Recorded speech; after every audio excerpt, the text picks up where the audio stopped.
This story begins with several system windows informing citizens about a series of anomalous events occurring around the world. A giant abalone was reported found by fishermen on the coast, so immense that not even 10 people could surround it, suspected to be a mutation caused by nuclear wastewater. There was also information about an ancient tree in a tourist area growing wildly, spreading its roots for kilometers, and cracks appearing in the ground due to a possible abnormal earth pulse. The notifications continued with giant vines falling from the sky, making fairy tales real, and with news that subway tracks had been destroyed in multiple places, resulting in some casualties. No one paid attention, since they knew all this was nothing more than a bunch of sensationalist headlines, not very different from the false alarm about the zombie bite years ago. Many students were gathered in front of the school, considering that local rumors were much more interesting than the news. Suddenly, their attention was completely diverted to the figure approaching. It was the beauty of the school, Chu Qingli.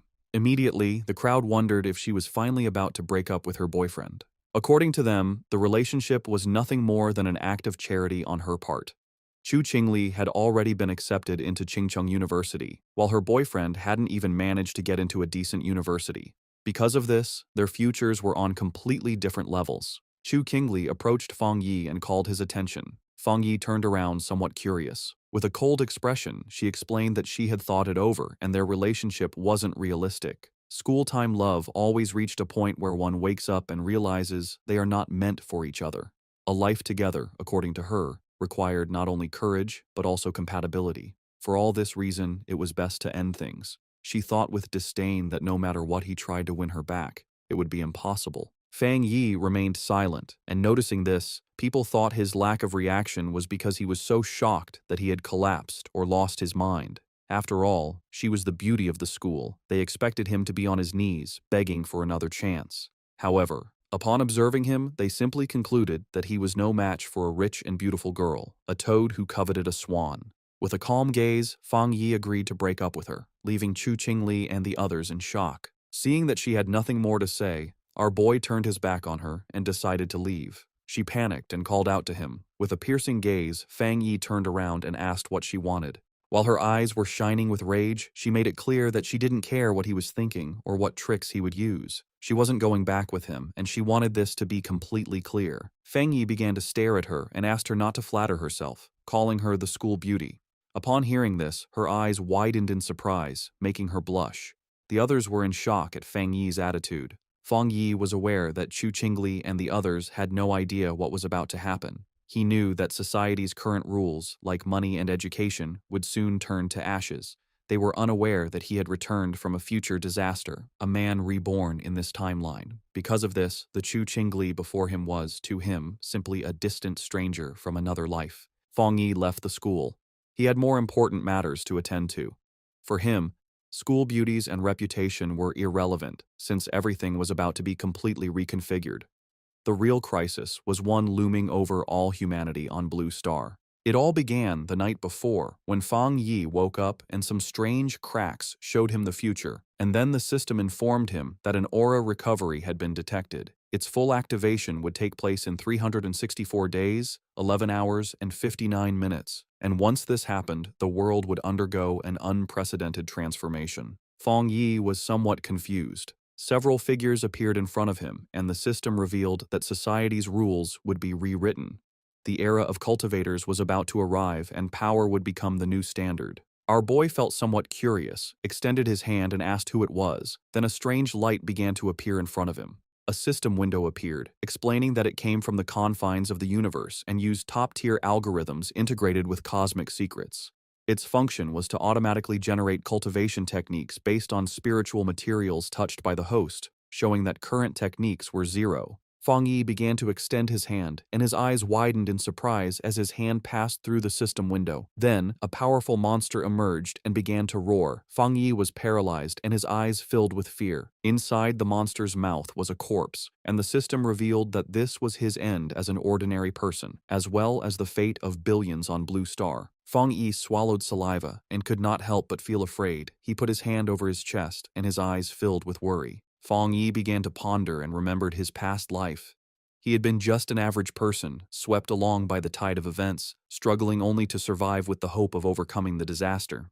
However, he witnessed the fall of his nation and the suffering of the people, and in the end, he could not escape from the mutated beasts. He remembered dying in despair, full of rage, and with a deep desire for revenge. His eyes began to shine with determination, as he thought that perhaps this was why he had been chosen by the system and brought back 1 year before the recovery of Aura. He began to extend his hand, knowing that at this moment, most people had no idea about the change that was coming. Fang Yi touched the fragments of the system and decided that he would use each anomaly caused by the aura to his advantage. The system began to initialize a new evaluation. The eyes of our boy began to shine as the system informed him that it had been successfully linked. A new path had been unlocked, and now everything in existence could be used as material. His mission was to collect powerful techniques and abilities to become a strong cultivator and save the world. In the city, people were informed that humanity now faced an unprecedented crisis. Answers could not be found in the past. The only option was to adapt with their own strength. Everyone was surprised, except Fang Yi. When he turned on his phone, he saw several notifications. He understood that the government neither confirmed nor denied the strange phenomena, limiting itself to telling people to prepare. This, he knew, was Jia Nation's subtle way of issuing a warning, since reports once considered mythical nonsense would never have gone viral in this way. His eyes filled with sadness as he began to remember the past. He knew that this indirect and silent approach by Jia Nation helped citizens remain calm and trust their country. It was a hard and slow method, but much more effective than the chaos and gunfire of neighboring nations. Then he remembered that the system had told him that he could use anything, which meant that he should go wherever anomalies occurred. His attention was fixed on the phone. It was the #1 trending news. The UV index at Qingcheng University had reached a historic record of the century.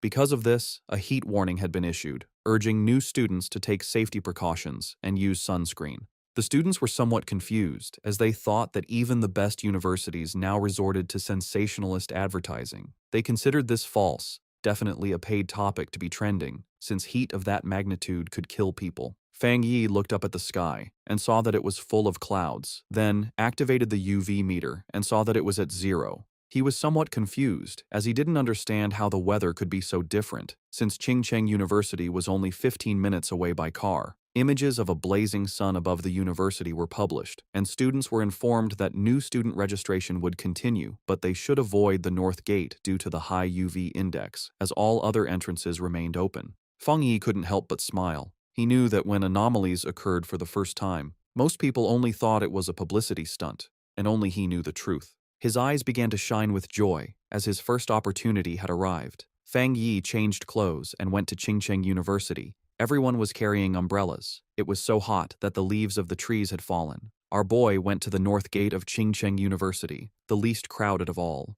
He knew that something was definitely wrong in this place. Shiny ashes began to descend from the sky. While students were fleeing to avoid being scorched to death, Fang Yi's attention was fixed on it. He sat down and decided to touch it. Once his finger made contact, an intense glow began to emerge from it, and the system reported that it had detected an intense fluctuation in the Yang attribute, unlocking the data template of it. The energy began to enter Fang Yi's body, causing him terrible pain.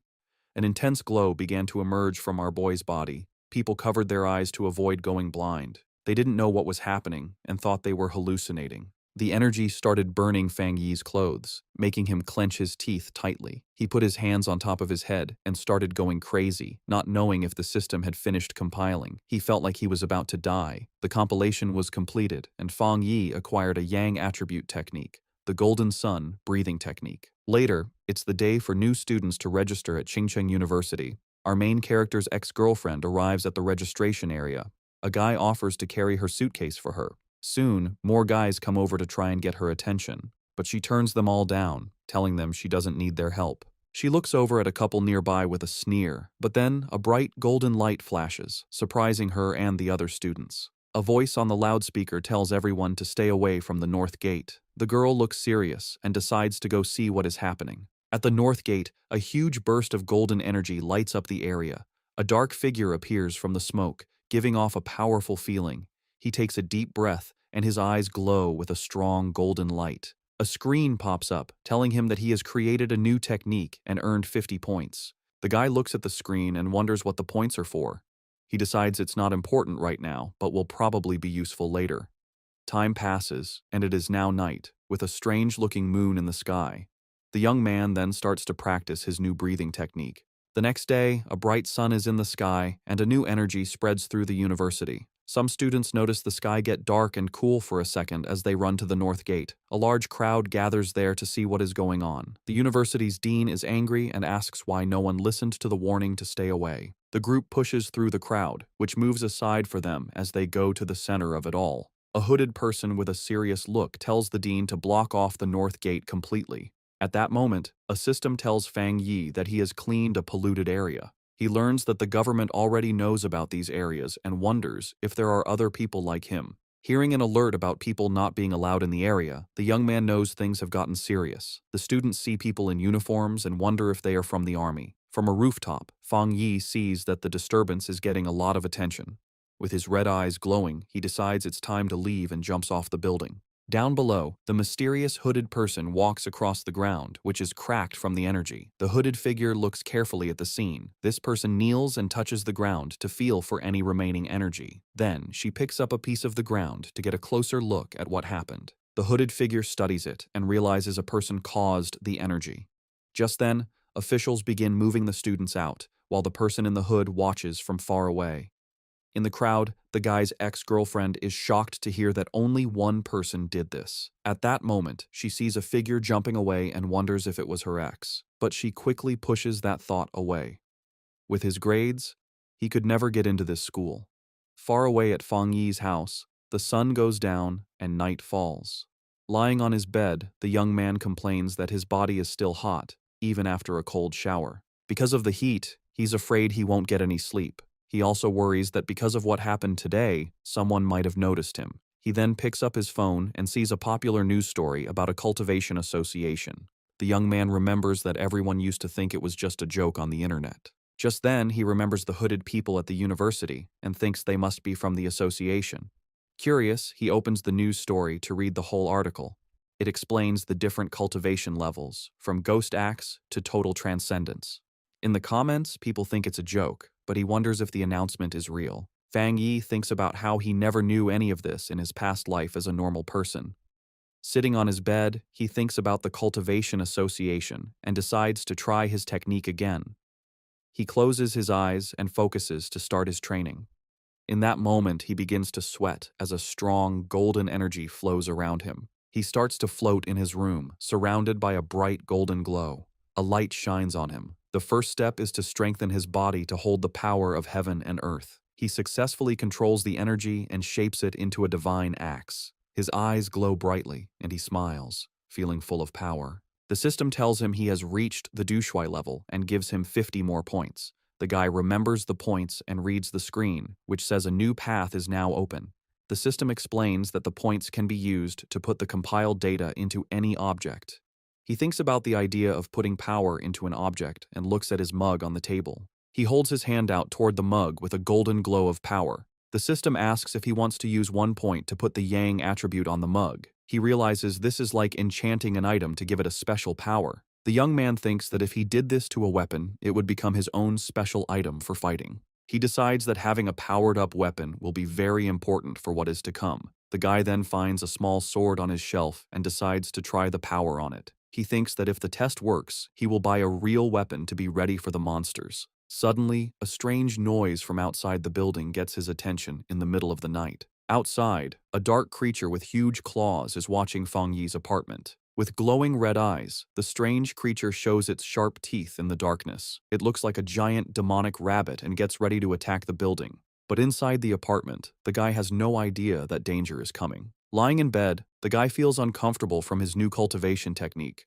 With his red eyes, he wonders where the sound, which was like a rat, came from. He thinks the sound is not from inside or from the pipes, and it might be a neighbor's pet. Walking through the living room, he thinks that with his better hearing, it is normal to hear the neighbors. Then the guy focuses his hearing to listen more carefully to the strange sound, but he soon realizes something is wrong and becomes alert.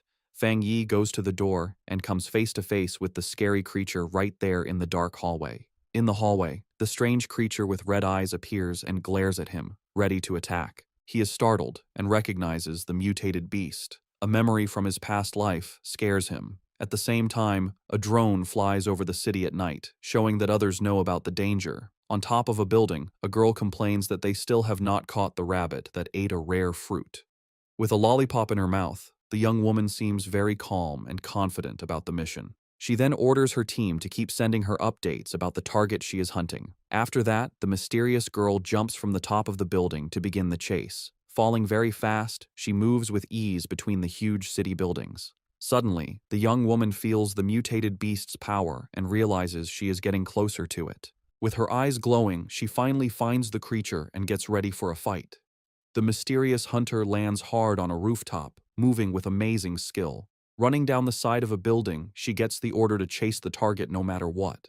With a perfect landing, the young woman continues her chase without stopping. Jumping from building to building, she warns that the creature ate a special fruit and might evolve. Just then, a man working late sees something fast go by his window and is very confused. He wonders if he is seeing things, but his boss yells at him for just standing around. Meanwhile, the hunter stands like a shadow in front of the moon on the 65th floor. Back in the apartment, Fang Yi faces the strange creature, which screams at him. With his golden eyes, he knows his body has changed, and now he can fight it fairly. The creature then attacks with its claws, but the young man dodges with amazing speed. Fang Yi thinks that his body has really changed, and now he can see the attacks in slow motion. With sun energy in his hand, he wonders why a mutated beast is here so soon. He then remembers things from his past life and faces the monster. The guy knows the creature has not fully evolved yet, and the night makes it stronger and angrier. So he rushes forward to attack, because he has to stop it, or everyone in the building will die. Fang Yi manages to grab the creature with his hand full of energy.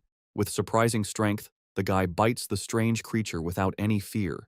He holds the monster tightly, and his golden eyes shine with a cold, focused look. Then the young man spins the creature in the air and realizes its tail is its weak spot.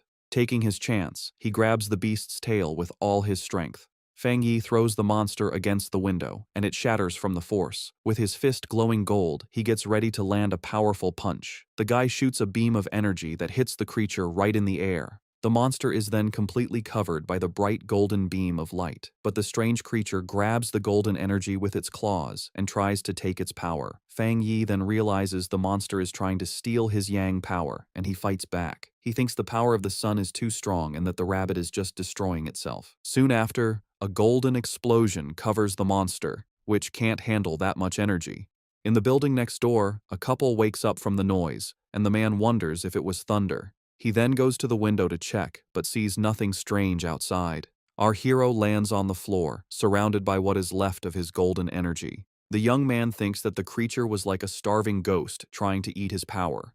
After the fight, the monster's eye falls to the floor, letting out a weird black smoke. With a serious look, he stares at what is left of the creature he just defeated. Without thinking twice, the guy stomps hard on the eye, crushing the rest of the beast. He understands that the creature of the night was desperate for his opposite Yang-type power. The young man thinks that if he were normal, the monster would have easily eaten everyone in the building. With that, he knows he needs to learn more techniques to face the dangers ahead.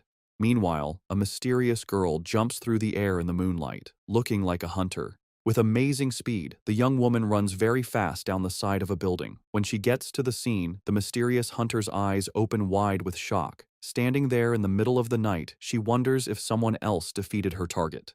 Kneeling on the ground, she notes that the target has been destroyed, and that she will try to get the night attribute back. But as she touches the monster's remains, she is surprised by a golden energy that is still there. The young woman then feels a strong heat and a burning power that makes her pull back right away. The young woman remembers the energy from the university gate and understands that this is not a coincidence. After this discovery, the girl turns on her communicator with a serious and determined look. She tells her base that the target was taken out by a powerful new forerunner with a special ability. A voice on her communicator asks if the same person cleaned the gate and killed the rabbit. A man confirms they have no information on this person, and that the association must recruit him. The silver-haired girl agrees with the plan. She then carefully puts the small flame of energy into a container on her clothes. Her boss tells her to stop her other missions and focus on finding the new forerunner. At that, the mysterious hunter calmly unwraps the lollipop she was holding. The young woman puts the candy in her mouth and says she understands the new order perfectly. But before she starts the mission, the girl says she first needs to get some milk tea to relax. A voice on the communicator wonders who this mysterious person with so much power could be. The young woman agrees that the president was right and that she needs to meet this powerful master. Feng Yi's day starts with the sunrise. He stretches, ready to train. He knows waking up early is good for his power, so he prepares for another session. The fighter uses his breathing method, taking in the morning's golden energy. As the energy fills him, his eyes glow with golden power. He enters the Ghost Axe realm and feels the technique's power appear. A sudden burst of energy surprises him. He realizes he's getting stronger again. Power flows through his body, and he focuses to control it. He makes a tight fist, feeling the energy now in his hand. He summons his key axe and sees that the weapon feels much lighter. He grips the weapon's handle firmly, ready to try out his new strength. The warrior lifts the golden axe over his head, preparing a powerful hit. He reaches the 2-star Ghost Axe realm, releasing his strength. His eyes now burn with golden flames, showing his new power. Feng Yi's body feels much stronger and tougher after this change. He grew stronger so fast because he used the extra energy from his last power-up. Feng Yi decides that from now on, he will level up slowly and carefully, one step at a time. But his growing power gets a lot of attention, so he needs a more private place. In the association's office, a man feels something strange in the air. He sees the change in the sun's energy and wonders if it's the new guy again. Feng Yi finds a quiet spot by a river to continue his plans. A system screen appears, and he confirms he will add a special quality to his weapon. He remembers trying this with another item, but it couldn't handle the power. This time, the new blade works with his energy, making a strong connection. A system message confirms the item encoding worked. Excited by his new weapon, he gets ready to test its amazing power right away. The test result shocks him with the incredible power the sword let out. A huge golden beam of light shoots from the blade into the sky. The warrior lands with his sword in flames, feeling the power flow through him. He almost starts a fire with that swing and sees how dangerous his strength is. The smoke from the attack is big, so he knows he was seen and needs to leave. A girl is running fast toward the smoke he left. She complains that she stepped away for a moment and missed everything. Suddenly, the young woman stops. She sees that the river is actually boiling. The agent flies over the damaged area, wondering what the new guy did to the place. She can already imagine being told off, since everything has gone wrong since he appeared.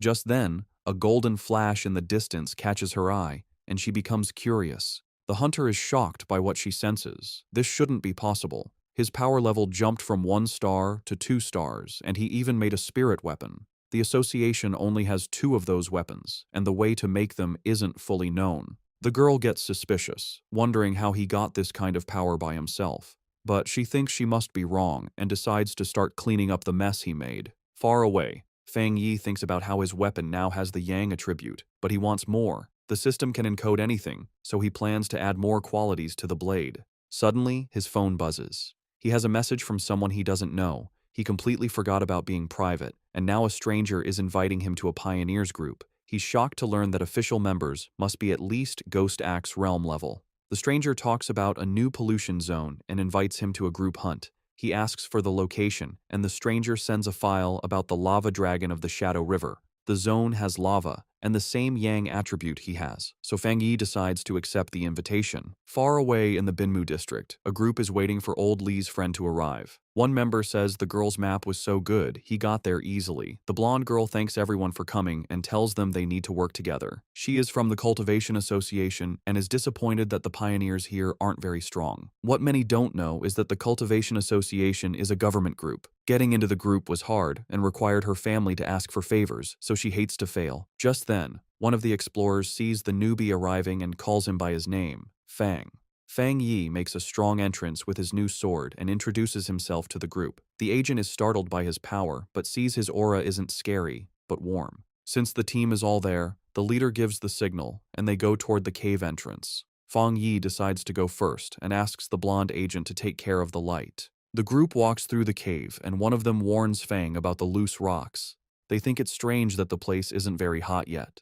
Feng Yi reflects on how quickly the team accepted him and feels that their friendship is real in these hard times. Feng Yi keeps moving forward, and the ground under his feet starts to change color, showing that danger is near. Suddenly, they get to a huge opening and are amazed to see a river of boiling lava right in front of them. Without hesitating, Fang rushes toward the danger, and the blonde agent yells at him not to be so reckless. To everyone's surprise, the warrior pushes his sword right into the lava. The explorers panic and scream for help. A fiery explosion throws the team back, and Fang Yi's system detects a worldwide problem and starts to analyze the information. As he plunged his sword into the lava, Fang Yi's system analyzed the anomaly, revealing a new power, the inner flame, with an extremely high internal temperature and explosive properties, and the scarlet flame sword technique, which unleashed its power when the blade was drawn, coating it in fire and lightning. Resolved, Fang Yi gripped his sword. His eyes and the blade glowed with fiery power, a perfect technique for his Tang sword.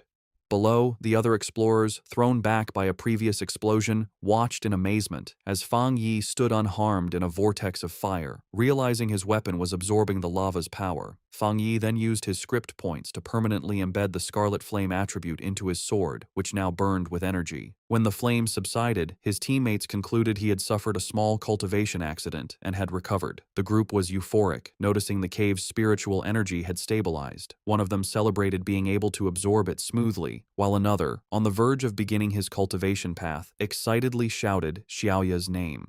The blonde agent, Xiaoya, encouraged them to train while she kept watch, and the team thanked her for the opportunity. The peace was interrupted when Xiaoya detected figures approaching the entrance, warning that other pioneers were arriving. 3 muscular men entered, led by one with an eye patch and glowing red eyes who arrogantly declared the resource-rich land was now theirs. Xiaoya grew worried, recognizing all 3 newcomers were at the 1-star Ghost Axe realm, a level her team couldn't challenge. Despite the danger, Xiaoya tried to reason with them, politely stating they had arrived first and even offering to let them join.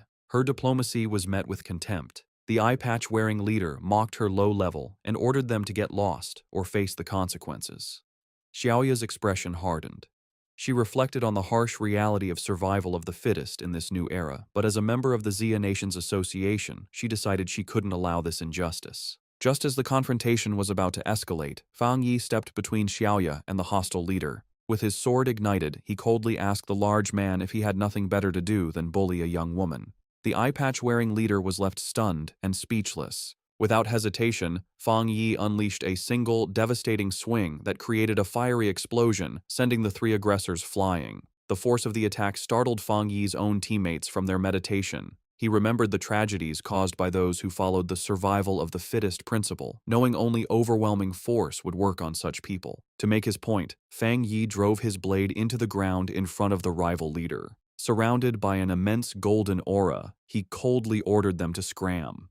Terrified by this second display of power, the leader called Fang Yi a monster and screamed for his men to run as Fang Yi watched them flee. His teammates rushed over, buzzing with excitement over his incredible power. Fang Yi smiled, brushing it off and suggesting it was time to leave. As they left, Xiaoya contemplated the immense power Fang Yi had shown, realizing he had held back. Convinced he was a top-tier pioneer, she knew she had to report this major discovery to her organization immediately. The scene shifts to the Spiritual Energy Cultivation Association office, where a woman on the phone with Xiaoya repeated in surprise that another high-attribute pioneer had appeared. The office worker grew flustered, realizing she had said too much, especially with an imposing man standing behind her. She awkwardly hung up after confirming the report. The young woman cheerfully asked her gray-haired superior if they were lucky enough to have 2 high-attribute pioneers in a row. He, however, grimly corrected her that luck had nothing to do with it, explaining that every high-attribute individual is destined to become a new center of power, a responsibility that stressed him immensely. Under a sunny sky, Fang Yi returned to the city. He tried to disguise himself as a cosplayer, but his powerful presence and authentic sword only drew more attention. His walk was interrupted when he saw on his phone that news of the cave incident had already gone viral. He chided himself for his carelessness, knowing the eruption of his internal flame was too noticeable. Dismissing the idea that his teammates would betray him, he focused on a more urgent matter. The massive yang energy he had absorbed was pushing him toward a new breakthrough. He needed to find a secluded place immediately and headed for the back mountain. 5 minutes later, on that same mountain, a silver-haired young woman named Su Qingying, a garden restoration expert, felt a sudden, powerful presence. She saw an intense burst of light, like a miniature sun, and recognized the signs of a cultivator breaking through to the 3-star Ghost Axe realm. The scale of the energy astounded her. She'd never imagined a breakthrough of that realm could be so monstrous. Driven by a sense of duty and a flash of recognition, she raced toward the disturbance, vowing to catch the mysterious individual this time. High on the mountain, Fang Yi was focused on his breakthrough. He pulled in huge amounts of golden energy, which spun around him before forming a bright, sun-like ball above his head. As he meditated in the air, the power behind him formed a complex, star-shaped divine shape. Golden energy sparked across his skin, and his eyes glowed with great power as he tried to control the wild energy. Finally, the power came together, taking the shape of a giant divine axe made of pure golden and light blue energy, crackling with power. Meanwhile, Su Jingying arrived and stopped suddenly when she saw the amazing sight. She watched in total disbelief, seeing that the mysterious person was about to swing the divine axe he had just created. His level of control was incredible. She wondered how anyone could command so much spiritual energy with such perfect skill and steadiness, asking herself if this man had secretly been training for centuries. The sight brought back a painful memory. Su Qingying remembered her own attempt to break through to the Ghost Axe 2-star level. The pressure from her own divine axe had been too much for her, pushing back and making her cough up blood. It left her stuck in bed for a full week. She was naturally strong, but she had still failed badly. She couldn't understand how this monster could handle a breakthrough that was so much more powerful than hers. As she ran closer, she was even more amazed. The huge amount of spiritual energy, the perfect control in every move of the axe, and the way every bit of power seemed to have been purified thousands of times. It was all beyond anything she had ever seen. She decided that this person wasn't just an amazing monster. He was like a god who had come down from the sky. She also noticed his calm and steady way of doing things. Most pioneers, when they felt a breakthrough was about to happen, would rush to get it done. This person, however, moved with a deep sense of experience and a strong mind, like a master from old times. Her thoughts were stopped when the giant, fiery divine axe began to move. She watched the awesome sight as it swung with a purpose, heading east. At the peak of his power, Fang Yi's eyes burned with pure golden light as cracks of raw energy spread across his face. He floated inside a blinding storm of golden power, successfully controlling the huge amount of energy he had gathered to evolve. A system window then appeared, officially confirming he had succeeded. He had reached the Ghost Axe realm, 2-star. The new divine axe slammed down into the earth, releasing all of its power in one huge shockwave that tore across the mountain. Su Qingying was caught in the powerful blast and had to hold herself steady against the wave of golden energy. The leftover force cut a huge path through the forest before fading away, but when she looked up, the mysterious man had completely disappeared. Breathing hard from the effort and her frustration, Su Qingying couldn't believe she had missed him again, especially since she had arrived in only 30 seconds. A worrying thought came to her. He must have known that she was tracking him. She worried that if he stayed this hard to find, her mission to recruit him would be impossible. Just as she was about to give up, she paused. A sudden idea hit her. She looked away from the path of destruction and toward a giant old tree that was now glowing with a soft, leftover golden light. With a new feeling of certainty, she called out into the woods that seemed empty, calling him Senior and asking if he was still in the area. From the shadows of the forest, Fang Yi appeared, his hooded body giving off a cool confidence. His glowing red eyes were on Su Qingying. He immediately knew she was the person who had been looking into him for the past few days. Seeing she had been found, Su Qingying stood her ground and properly introduced herself. She said she was the captain of the Firefly Squad, a part of the Spiritual Practitioners Association of Xia Nation, and also one of the nation's first pioneers. On behalf of the association, she sincerely invited him to join them. She admitted she had been following him for 2 days, and hoped her methods hadn't made him think badly of her. As she spoke, Fang Yi stayed quiet, and his face was hard to read under his hood. Su Qingying added that while the public didn't know yet, all the official papers for the association were ready. Inside, however, she was very nervous, choosing her words carefully, and worrying if she was bothering him or making the powerful man angry. She knew she had to sound soft and respectful. Her carefully planned speech was cut short by Fang Yi's simple, direct question. "Why should I join?"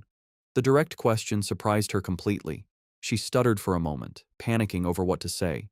She quickly saw that empty, nice words would be useless against someone so smart. The truth was her only choice. Pulling herself together, she explained what the association was for. She told him that the Xia Nation wanted to gather and unite all the early pioneers, to guide them on an organized path, and also give them extra protection. She knew that growth was messy right now, and that an association might feel like a cage to a free spirit like him. But she asked him to look at the bigger picture. A great return of spiritual energy was coming, and they would all need to stand together to face the unknown enemies of the future. After listening to her passionate speech, Fang Yi leaned casually against a tree, looking tired and uninterested. He told her plainly that he was not willing to join. He explained that, for now, he still couldn't bring himself to fully trust her or the association she represented. Su Qingying was left completely stunned and speechless by his direct refusal, her eyes wide with shock. Facing his refusal, Su Qingying grew desperate.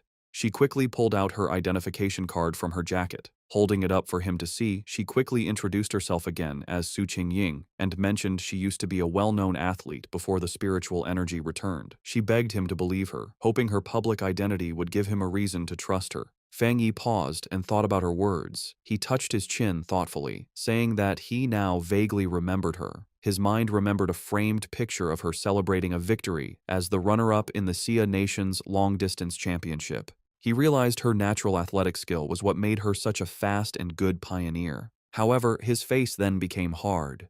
A dark memory from his previous life came to mind, showing a vision of a ruined city. He knew that in his original timeline, the Xia Nation's work, including the association, had failed in the end, leading to the end of humanity. Now that he had returned with his system, he knew he had to be part of the solution, but joining the association at this point was not the right move. Putting on a more thoughtful look, he looked back at a hopeful Su Qingying and confirmed that he did remember her. He told her he would think about her offer, and before she could answer, he jumped into the air and sped away from the spot. Just as quickly, he reappeared right behind a startled Su Qingying. He gave her a firm condition: she must keep his location a secret from everyone for now. In his mind, he studied her respectful behavior and guessed that the association was careful about upsetting powerful pioneers who weren't with them. He saw this as a weakness he could use. Su Qingying suggested a deal. She explained that the association had detected the energy from his breakthrough and that she had to file a report. She suggested sending a report that was a mix of truth and lies to protect his identity while keeping her bosses happy. After a moment of thought, Fang Yi agreed to her plan. Su Qingying tried to call out to Fang Yi as he agreed to her plan, but in the blink of an eye, he was gone. She ran down the mountain slope after him, but it was no use. Tired and annoyed, she walked alone on a forest path, muttering in frustration about how many times she had failed to catch him and how he was now trying to avoid her. She sighed, complaining about the tiring work of erasing the powerful energy signs he left behind after every incident. Her thoughts were cut short by a voice in her earpiece, telling her to stop worrying about the hard-to-find pioneer and remember the mission she was on. The voice seriously told her that the strange creatures had appeared again. Su Qingying froze, her eyes wide with shock as she asked if they were really back. A scary memory flooded her mind, showing her surrounded by a crowd of terrifying wolf-like creatures with bloody mouths and glowing red eyes. She thought to herself that she would never forget those strange, bloody beasts. The story explained what they were: cold, evil, and bloodthirsty monsters born from the pollution zones made by the spiritual energy's return. They got power from these zones, turning into monsters that ate humans. Some could even hide as natural disasters, killing anyone as they split up lands and made new pollution zones. If they weren't stopped, their very destructive nature would let them keep eating the human world until nothing was left. A heavy storm suddenly hit the city. The night sky wasn't lit by streetlights, but by constant, violent flashes of lightning. Rain poured down, and red alerts lit up people's phones, warning of the severe thunderstorm and telling everyone to stay inside. Another alert announced that the Yuhuang Mountain area was closed because of flooding risks. From their windows, people commented they hadn't seen a storm this bad in years, with some joking that a powerful being might be facing a lightning trial nearby. Hidden in a rainy alley, Fang Yi watched the storm grimly, his red eye glowing. He could feel the huge amount of lightning energy in the air, recognizing its wild power. He knew this was no ordinary storm but another anomaly, with its power focused on a single point. His eyes scanned past the city buildings and locked onto a distant mountain peak that was being hit by lightning again and again. He had found the center of the storm. Without hesitating, Fang Yi raced into the downpour, leaping across rooftops as he sped toward the mountain. When Fang Yi reached the base of Yuhuang Mountain, his system immediately confirmed a pollution zone was detected. He looked up at the peak, but instead of its usual beauty, he saw a grim scene with skeletal remains scattered among twisted trees. Another system notice added to the danger, stating the pollution level was unknown. Still, Fang Yi moved forward without hesitating, walking into the dark, stormy woods with a determined look. As he got closer to the center of the storm, he saw a massive bolt of blue lightning strike the mountain's summit, lighting up the whole area. He had found his target. Inside the Spiritual Practitioners Association's command center, officials held a tense meeting. A large screen showed a vortex of blue energy over a mountain peak. An official reported that the danger on Mount Yuhuang was rising quickly, so they had to close it off and call it a new contamination zone. The grim-faced association leader said the situation was so critical, he had to pull Su Qingying from another important mission. He asked her to report on what was happening. Su Qingying told the officials that it was currently impossible to climb the mountain, as the unstable thunder energy was about to explode. Because of this, the area was officially classified as an A-level contamination zone. She continued with more worrying news. Based on how fast the energy was growing, the mountain would soon be an S-level threat, which would start their highest emergency plan. But she pointed out a major problem. Based on their data, no explorer they had could safely get near the area, admitting that not even she could handle it. A wave of shock went through the room, as calculations showed the mission would mean certain death even for highly advanced explorers. Facing this impossible situation, a man in a security uniform ordered the foot of Mount Yuhuang to be completely sealed off, with patrols sent out 24/7 to stop anyone from trying to climb it. The association leader firmly agreed. He declared they had to stop the threat by sealing the mountain and that no one could go near it until the energy concentration dropped. While the association thought Mount Yuhuang was too dangerous, Feng Yi was already deep inside the zone. Huge bolts of blue lightning crashed down around him. As the storm raged, Feng Yi stood firm, protected by a golden aura from his breathing technique. He knew, however, that just surviving the storm wasn't enough. To get the purest thunder energy, he had to climb to the center of the storm at the mountain's peak. His decision was fueled by dark memories of the past. He knew that the creatures they faced now were just the beginning, and even more terrifying monsters would appear in the future. He realized that his current fire-based powers were not enough for the challenges to come. He had to become stronger himself, not just rely on his weapon. Surrounded by the lightning, Feng Yi saw a rare and perfect opportunity to use the thunder energy to strengthen his own body. Feng Yi knew if he didn't take this chance to get stronger, he would face certain death from the disasters to come. His eyes glowing gold, he drew his flaming sword and, with a defiant roar, plunged it directly into a massive bolt of blue lightning. The wild energy surged through him, causing terrible pain, but his face remained determined. His body shook violently as the electricity coursed through him. He realized this thunder power was like a divine punishment, actively fighting against him. The storm was furious that he had entered its territory and seemed to demand that he give up. Staring at the chaotic sky, he wondered how he could possibly make such a raw force obey him. Then, he had an idea. He calmed himself and remembered his system's rule. To get a power, he had to touch the energy source. A golden aura exploded from him as he unleashed his golden sun breathing technique, determined to fight through the storm. With a loud roar, Feng Yi pushed forward, using his flaming sword to cut a path through the storm of blue lightning. The clash of his golden energy against the raw storm created a huge, chaotic explosion. Blood trickled from his mouth from the strain, but his eyes burned with determination. He knew this was a desperate gamble where he had to push himself to his limit, facing death in order to live. Finally, after a hard struggle, he reached the peak. He plunged his sword into the ground, cracking the rock as he arrived at the center of the storm. Here, the power was even more terrifying, a violent flood of thunder energy that made it hard to even breathe. He felt the storm's full attention on him and realized it no longer just wanted to push him away, it wanted to kill him. As if to prove it, the storm gathered its full power and shot a single, massive beam of white-hot lightning directly at him, an attack meant to completely destroy him. As Feng Yi faced the storm's final attack, his system activated, detecting a powerful thunder attribute and starting to process it. Far below in the city, people watched from a tall building, amazed. One man taking a photo had never seen lightning so big. Another wondered if a god was going through a trial, even thinking he saw a person in the sky. At the mountain's peak, the fight ended in a brilliant explosion. Feng Yi had won. A system message confirmed it, announcing he had obtained refined divine thunder power and could now summon heavenly lightning to make his body godlike. He was rewarded with 5 writing points. Feng Yi now floated in the air, surrounded by blue lightning and his golden aura. He understood his new power. The thunder attribute was a top-tier force for both attack and defense.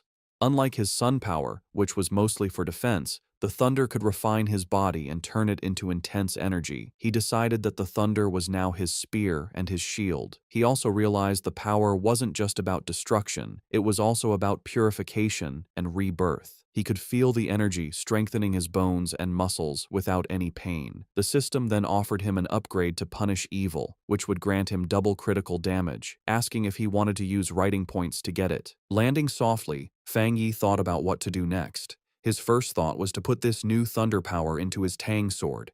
He considered it carefully. While it would make the blade stronger, he worried it might mess with the purity of the sun attribute already in it. He also knew that putting too many different powers into one item could damage or even destroy it. Suddenly, he had a brilliant idea. Looking at his hand, he decided to do something different. He would implant the thunder attribute directly into his right hand. The system immediately responded, asking if he wanted to put the thunder attribute into the chosen item. A confident smirk appeared on his face as he gave the command. Instantly, all the wild blue lightning in the air rushed into his right hand as he claimed the storm's power for himself. The next day on the storm-damaged peak of Mount Yuhuang, the immediate danger was gone. Below a cliff, Su Qingying and an army officer named Major Han Li stood over numerous figures in body bags.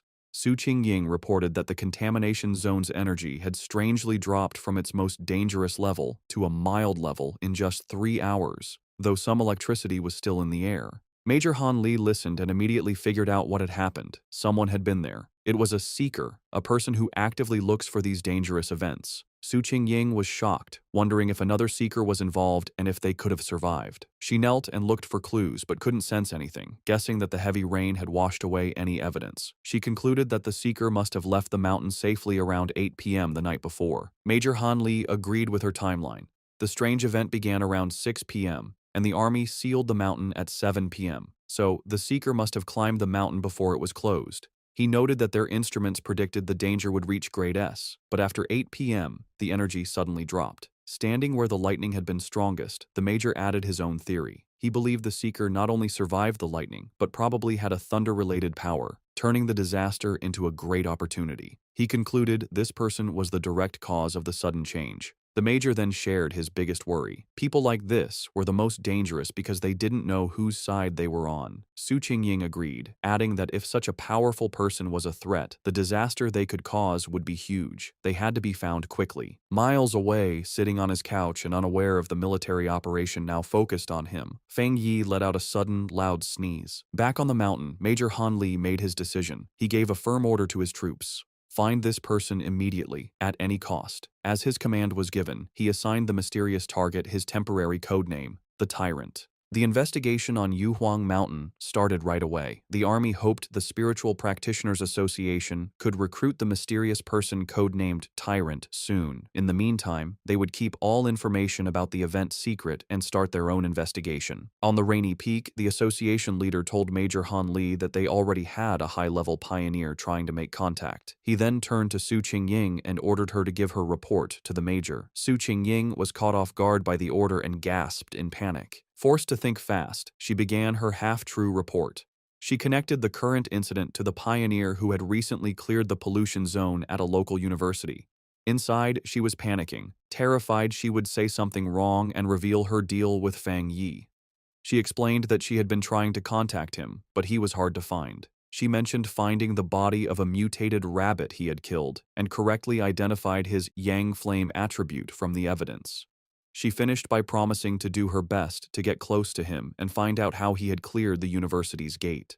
She silently prayed for help, knowing that mixing truth with lies was her only way to make her story sound real. Major Han Li listened closely, thinking about what a pioneer with a Yang Flame attribute meant. He seemed happy with her report and thanked her for her hard work, calling her a talented young pioneer. Su Qingying gave a sharp salute and replied that it was her duty. With the meeting over, Major Han Li mentioned they would release fake news about natural disasters to hide the event from the public. He also said he disagreed with posting spiritual energy information online where bad people could use it. As the officials talked, Su Qingying quietly sighed, relieved that the tough questioning was finally over. Back at his home, Fang Yi used his golden sun breathing technique to easily dry his white hoodie, making it glow with a warm light before holding it up, perfectly clean and dry. After putting it on, he checked the changes in his body. Even after adding the powerful thunder attribute, he could still feel a clear difference. He looked down at his right hand, which now sparked with blue lightning. It had completely changed, becoming the strongest part of his body and getting a huge boost. As he flexed his fingers, making small balls of lightning appear, he could feel that he was close to another upgrade. What surprised him most was how the once wild thunder attribute had become as calm as a kitten after being added to his body, letting him control it freely. He compared this to the terrible pain he felt when he first unlocked the Yang attribute, and wondered if the energies got weaker during the process.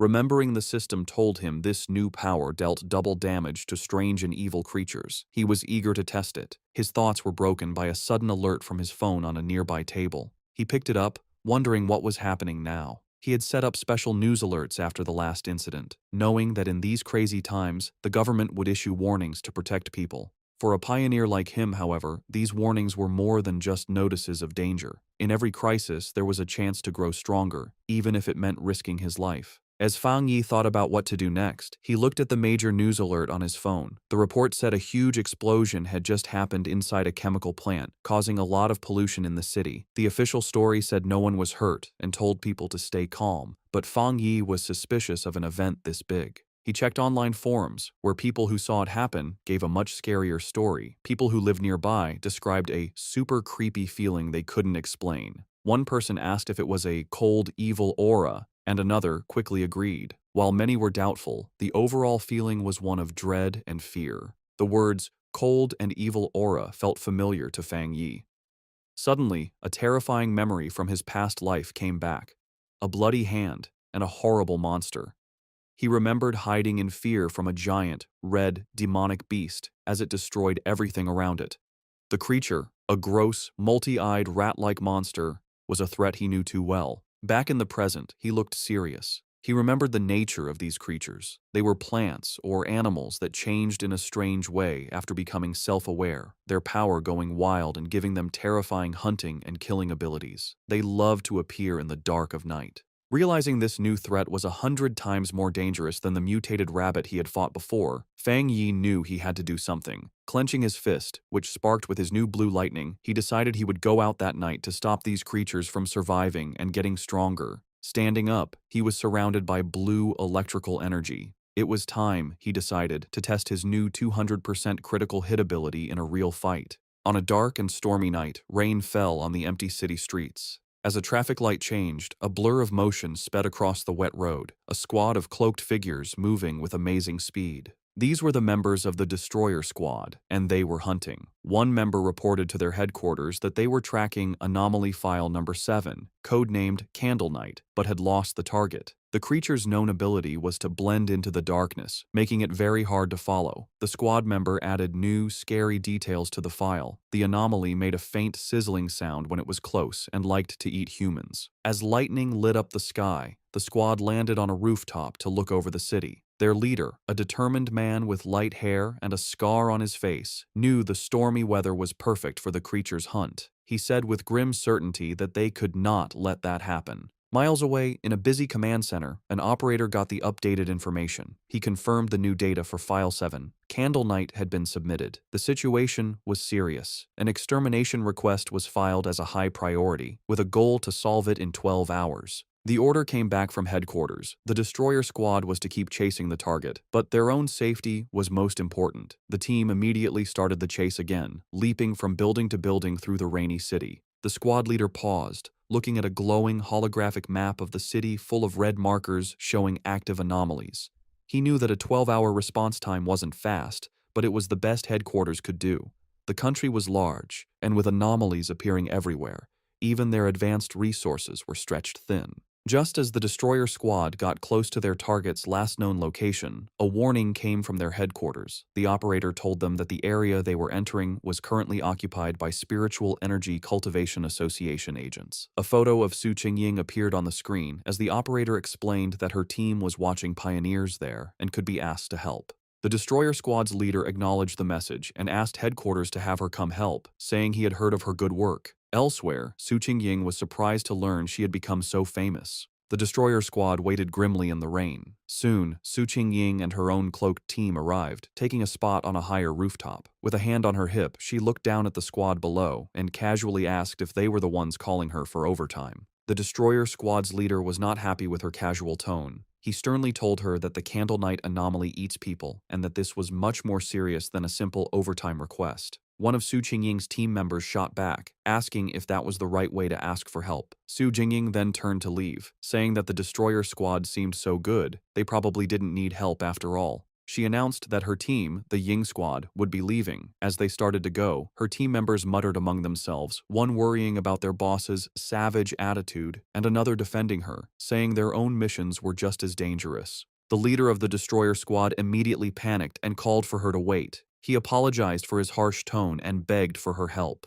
He explained just how dangerous Candle Night was, and that without her famous tracking skills, they would be at a great disadvantage. He stressed that if his team failed, the people of the city would be the ones to suffer, as the monster would kill them all. After agreeing to work together, the two teams stood on a rainy rooftop, ready to hunt. Su Qingying concentrated, and a glowing blue ball of energy appeared in her hand.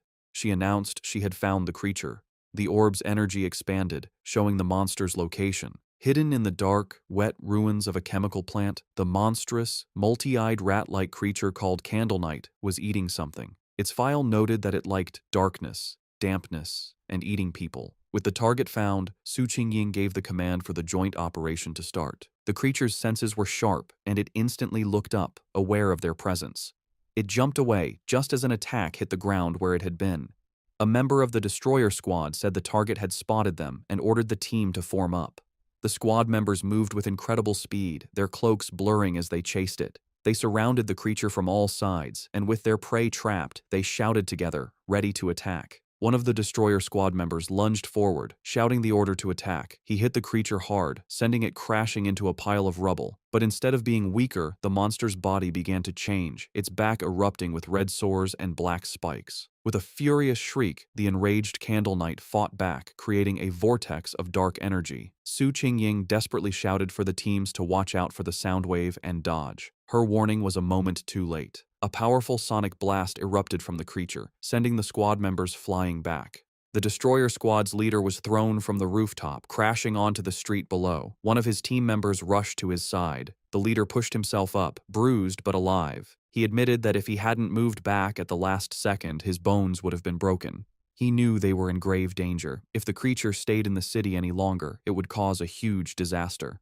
The battle took another turn as Candle Night continued to change. It grew large, bat-like wings and let out a roar, its throat glowing with green energy. It then spewed a corrosive, dark substance that filled the air with toxic green smoke. The creature aimed this blast at the ground, trying to melt the street to burrow underground and escape. One of Su Qingying's team members warned her that the monster had a corrosive dark power and that anything it touched would be destroyed. She explained that their team didn't have a power strong enough to fight it. Su Qingying, however, stayed calm. She ordered her team to stay alert and not to mess up the destroyer squad's formation, reminding them their main job was to gather information and help with strategy. Meanwhile, a destroyer squad member with a dagger prepared to strike the escaping creature. Suddenly, a pair of menacing red eyes glowed from the darkness. The winged Candle Knight lunged forward, narrowly dodging an attack from a leaping squad member. Enraged, the destroyer squad leader yelled at his team not to let the monster escape. The winged creature flew through the city streets, chased by the cloaked members of the Ying squad. From a high rooftop, Su Qingying and two of her team members watched. Suddenly, she sensed a sharp increase in spiritual energy from the creature's direction. Realizing something important was about to happen, she ordered her team to stay outside while she followed it in by herself. The chase led them to a large, dark, abandoned factory. Inside, Su Qingying said she would scan the area's spiritual energy.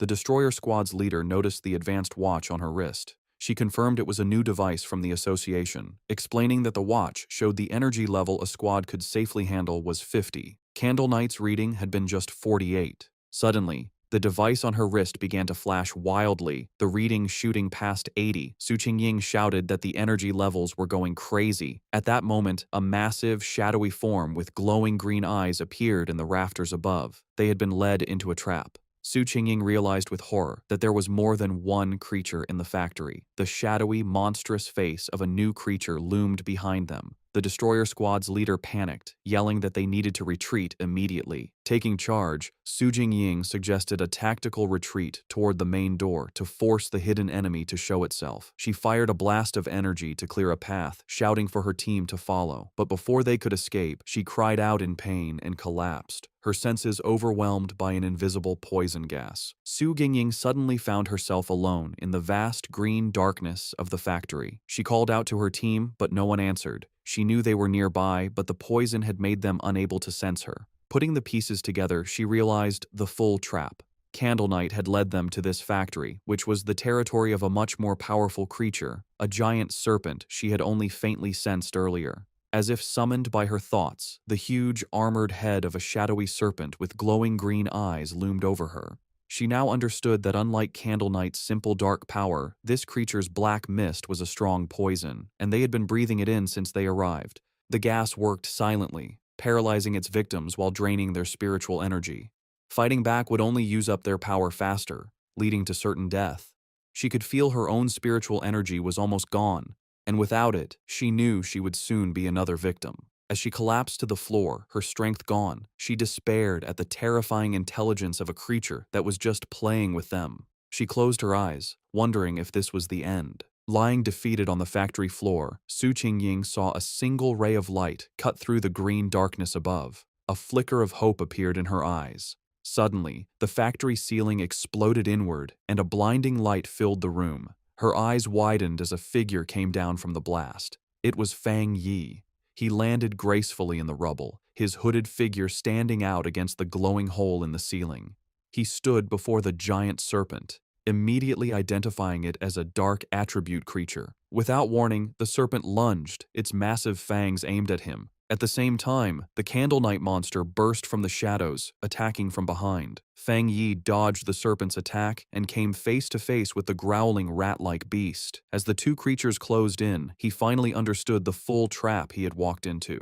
In a shocking move, Fang Yi let the Candle Knight monster bite his shoulder. As blood splattered, he noted their surprisingly smart tactics, one creature for luring prey, the other for killing them. He taunted the beast latched onto him, asking if it enjoyed biting people so much. In response, he unleashed his new power. Bright blue lightning erupted from his body as he challenged the monster to taste his thunder property. At the same time, he fired a massive beam of golden solar energy from his free hand, which hit the lunging serpent head-on. Now, covered in crackling electricity and free from the stunned rat creature, Fang Yi turned his full attention to the serpent, unleashing a flood of golden flames as he challenged it to see how well it could handle fire. The giant serpent lunged with a furious roar, its huge mouth open to eat its prey. With amazing agility, Fang Yi dodged the attack, flipping through the air while swinging his glowing golden sword. As he landed, he coolly told the monster to look at his blade, a clear challenge to the giant beast. The serpent seemed to pull back, cautious of the glowing weapon. Seeing his chance, Fang Yi counterattacked. Leaping through the air, he delivered a powerful slash to the serpent's face, his sword covered in the crackling blue energy of his thunder power. The force of the blow was huge, but the result wasn't what he expected. Instead of crushing its skull, the creature's head split down the middle, revealing a second identical head underneath as if it were shedding its skin.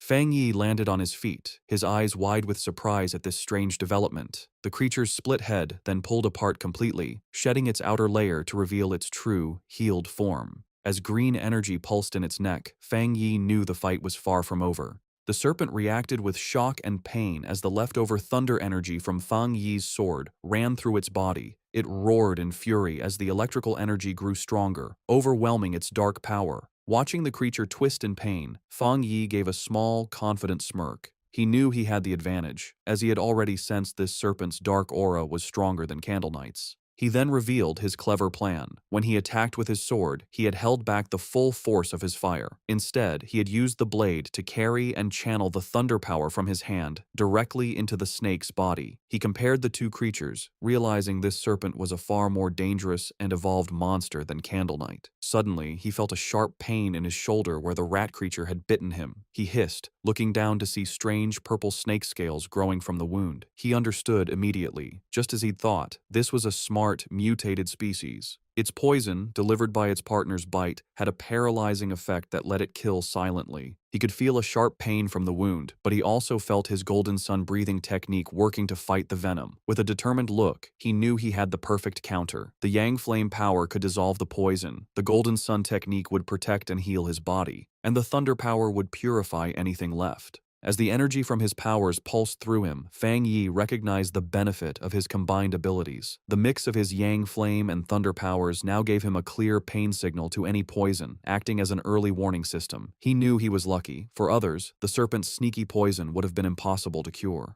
He guessed that for the serpent to have grown so large, it must have relied on surprise attacks. He thought of the monster's den, filled with the skulls of its victims. With Candle Knight acting as the perfect bait, the two creatures had become a deadly trap even for top pioneers, which explained why so many had disappeared. But in the end, it didn't matter. As he watched the creature's huge skeleton burn to ash in his holy fire, he knew its reign of terror was over. Standing before the fire, Fang Yi felt satisfied. His inner flame was powerful, but the triple critical hit from his new thunder power had sealed his victory. He felt confident that his fighting skills were now pretty good, even compared to other high-level pioneers. He stood silently for a moment, watching the flames burn the last of the monster. Just as he was about to leave, he paused, reaching out his hand as if he sensed something. His eyes narrowed. He wasn't alone. Someone was still there. He turned just in time to see a figure stumbling out from the smoke, coughing from the ash. It was Su Qingying. She stood silently, covered in soot and clearly tired, but she was alive. As the smoke cleared, Fang Yi found himself looking at the unconscious members of the other squad, with Su Qingying sitting among them. He recognized her as the agent from the association and coolly told her that there was no need to pretend. He added that her playing dead act needed work, which surprised her. Embarrassed, Su Qingying covered her face. Realizing this was the same powerful pioneer she had been tracking, she tried to make an excuse, claiming she woke up from the smell. Fang Yi, however, wasn't fooled. He complimented her, pointing out that while her teammates were out of energy, she was strong enough to keep a small reserve to protect herself. If she had really been unconscious, he explained, she wouldn't have been able to smell anything. Flustered, Su Qingying could only offer an awkward thank you. In her mind, she was amazed. He had seen right through her. She had indeed kept a bit of spiritual energy for protection. She had no idea how he had beaten both Candle Knight and the giant serpent all by himself. Noticing her embarrassment, Fang Yi's tone softened. He told her she didn't need to cover her eyes and that he only asked her to be honest with him and keep his identity secret.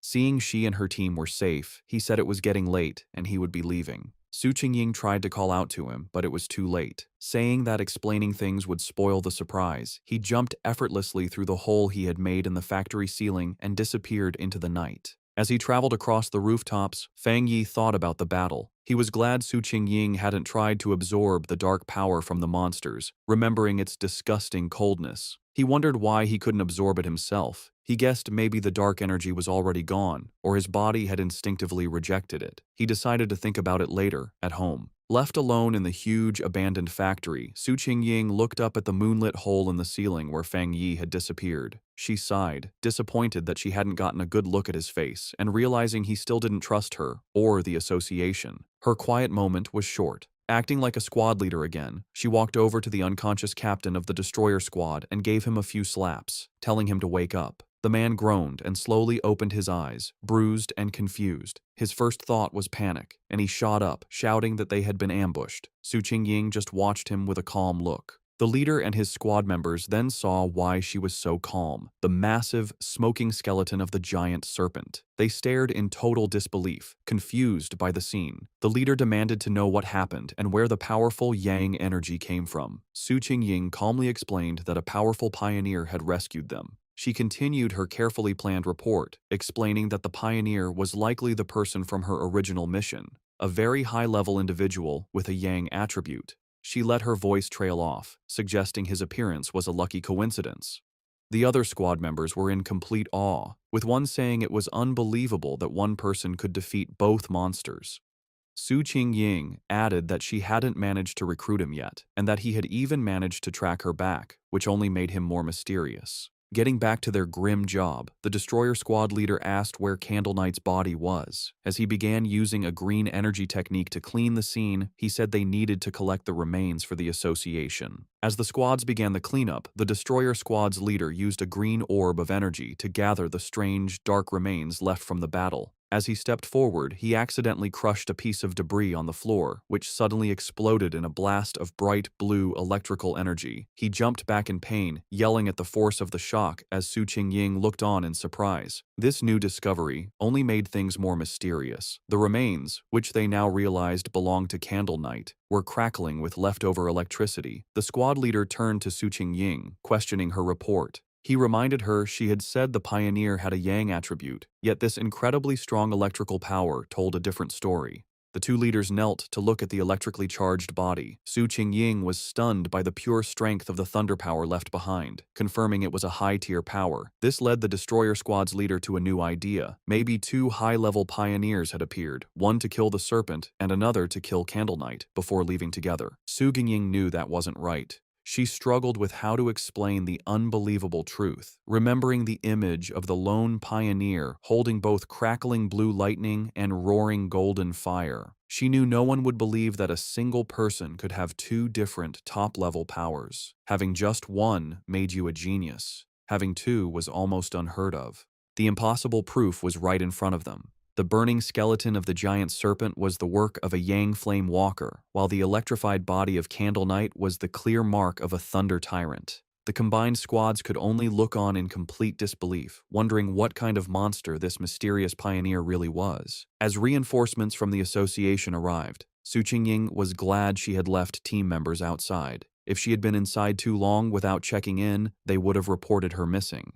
She grimly realized the rescue team now at the scene had originally been sent to collect their bodies. Her two subordinates, who were knocked out by the serpent's poison, finally woke up. They scrambled to her side, crying with relief that their captain was still alive. With the threat gone, the association's team began their work. Their job had changed from a rescue to a forensic investigation. Using advanced scanning tech, they carefully analyzed the leftover spiritual energy and the battle signs, trying to piece together what happened for their report back to headquarters. Soon, one of the specialists approached Su Qingying and the destroyer squad's leader with his findings. He reported that after comparing all the data, from fighting habits to the way both monsters were killed, there was a 99% probability that one person was responsible for killing both of them. The two squad leaders stared at each other, their faces showing both shock and serious concern. The other squad members murmured to each other in disbelief. They were processing the fact that they had been saved by a pioneer with two different high-tier powers, something they never thought was possible. They knew either monster could have easily killed them all, yet this powerhouse had finished them both off, seeming to use single strikes. The power difference between them and this mysterious person was just ridiculous. Understanding the huge importance of this discovery, Su Qingying contacted her superior. She reported that the information on her target had been significantly updated. Looking up at the hole in the ceiling, she confirmed that the mysterious pioneer from the university and the powerful individual codenamed Tyrant were, in fact, the same person. Back in his office, the association superior listened calmly to her report. After thinking about the information, he gave a new command, telling Xiao Su to pause her mission for now. He explained that the pioneer had saved her team, killed the monsters, and secured the area. These were not the actions of an enemy. He added that he and Old Han, Major Han Li, didn't agree on the matter, and for her own safety and to avoid leaving a bad impression on their powerful potential ally, she was to stop all contact with the Tyrant for the time being. While on the phone with her boss, Su Qingying, though she had agreed to pause her mission, couldn't help but add one more piece of information. She told him she had one more theory, based on what happened when she had tracked Tyrant to the back mountain where he was advancing his power. Her boss, interested, asked her to explain. She explained that during that encounter, she had sensed an incredibly strong aura where he was active. At the time, she suspected he might have a spiritual weapon but thought it was unlikely. However, now that it was confirmed he had two high-tier powers, the possibility seemed much more real. The association superior was surprised by this new information, questioning if the pioneer really had a spiritual weapon. He quickly became skeptical, leaning back and saying it was highly unlikely. He argued that no matter how talented, a solo pioneer couldn't possibly have such a rare item without outside help. Furthermore, he added, the team had found no traces of a third spiritual energy. which would usually come from a separately made spiritual weapon. Su Jingying quickly corrected him, clarifying an important detail. The spiritual weapon aura she had sensed during her first encounter with him was clearly a yang attribute. This new information completely changed things. The superior's eyes widened as he understood what this meant. If the weapon's attribute came directly from the user's own yang energy, it meant he wasn't just using a weapon, he was creating it. This led to an amazing conclusion. If he could create his own spiritual weapons, then he had to be a spirit creation realm cultivator. Such a being could theoretically do this alone, but that level of power was almost mythical. Su Qingying was floored by this idea, knowing that cultivators at that level were extremely rare, with barely more than 2 in the entire world. The superior then thought of an even more terrifying possibility. If this person did have a third, separate attribute, it would shift the balance of power and shake the entire pioneer community. He explained that according to all known research, different attributes clash inside the human body, making it nearly impossible for them to exist together. So far, no pioneer had ever been confirmed to have 3 different spiritual attributes. Therefore, if the pioneer truly had a spiritual weapon, the fact that they didn't detect a third energy signature from it might actually be a good thing. As the call ended, the superior was left with a single worrying thought. He could only hope that such a powerful pioneer would never become an enemy of humanity. Back at his apartment, Fang Yi stood thoughtfully under a hot shower, washing away the dirt and tiredness from his recent battle. As he dried off, he thought about the current state of the world. He knew there was less than a year until the official spiritual energy revival, but dangerous monsters and strange events were already happening more and more often. He used his yang attribute to easily dry his clothes, his hand glowing with golden energy as he thought about how many pioneers, like himself, had already started cultivating on their own. He thought back to the aggressive men he had met at the lava river, realizing that once the connection between the body and the spiritual world was opened, people naturally became more sensitive to the world's changes. He recognized that even without the country's official approval, many self-trained pioneers had already reached the 1-star Ghost Axe realm. The fact that the government, through agents like Su Qingying, was now reaching out to wild pioneers like him showed that both sides were in a relatively peaceful phase of mutual exploration. Standing in his room, thinking about Major Han Li and Su Qingying, he concluded that for now, the monsters were still under control, and there was no serious conflict yet among the different pioneer groups. However, as he finished getting dressed, he knew this peace was fragile. The government had already created the Spiritual Energy Cultivation Association, but it still hadn't told the public about it. He understood their strategy perfectly. While people were talking more about local problems and strange events, the government was walking a fine line, trying to both protect humanity and give subtle early warnings without causing mass panic. Despite his recent victories, Fang Yi's analysis of the world situation was still grim. He knew the problem was the government's lack of confidence to officially start a full-scale cultivation era. With such a huge population, he understood that once the full truth was revealed, society would likely collapse into chaos and death. In the current state, even official pioneers couldn't stop the inevitable chaos, and the mix of internal problems and external threats from monsters would only make things worse. He admitted that the government's gentle, careful approach wasn't wrong, knowing that human fear and panic could be more destructive than any monster. However, what truly worried him was how fast the monsters were developing, which was far exceeding his expectations. He reviewed the information on the creatures he had just fought. They were a typical product of dark attribute contamination, specifically the shadow attribute, a sub-branch of dark energy that his system identified as a natural enemy to pioneers, and currently something he couldn't absorb. He realized these monsters were far smarter than typical beasts, working together to trap and kill pioneers, whom they saw as a good food source. He knew, however, that these creatures were still much weaker than the true dark-type monsters he remembered from his previous life. Monsters that could destroy entire countries on their own. Still, the close call was a serious reminder of the growing danger. He was certain that if he hadn't been there, Su Qingying and her entire squad would have been wiped out. A bit of hope sparked inside him as he thought about the system's wording. The fact that the dark attribute was only temporarily unabsorbable suggested that once certain conditions were met, he might be able to use its power himself, a possibility that could be key to winning in the future. He reviewed his current abilities. He now possessed the Golden Sun breathing technique of the Yang attribute, the Divine Thunder tempering of the Thunder attribute, and the Crimson Flame blade technique. With these perfectly suited, high-tier techniques and his current strength as a 3-star Ghost Axe realm pioneer, he knew very few could match him. Yet, as he stood surrounded by his own great power, he knew with absolute certainty that it was still not enough. His thoughts were suddenly interrupted by his phone ringing. He picked it up, surprised to see a call from his auntie. On the other end of the line, his aunt asked about his health before explaining the real reason for her call. She told him that his cousin was coming to study in the city and, worried for her safety, asked if she could stay at his place for a few days instead of a hotel. Feng Yi was taken aback, his memory of his cousin extremely fuzzy. All he could recall was a quiet, straight-A student who was obsessed with her studies. He couldn't even remember what she looked like. Despite this, he agreed, telling his aunt that there was a spare room.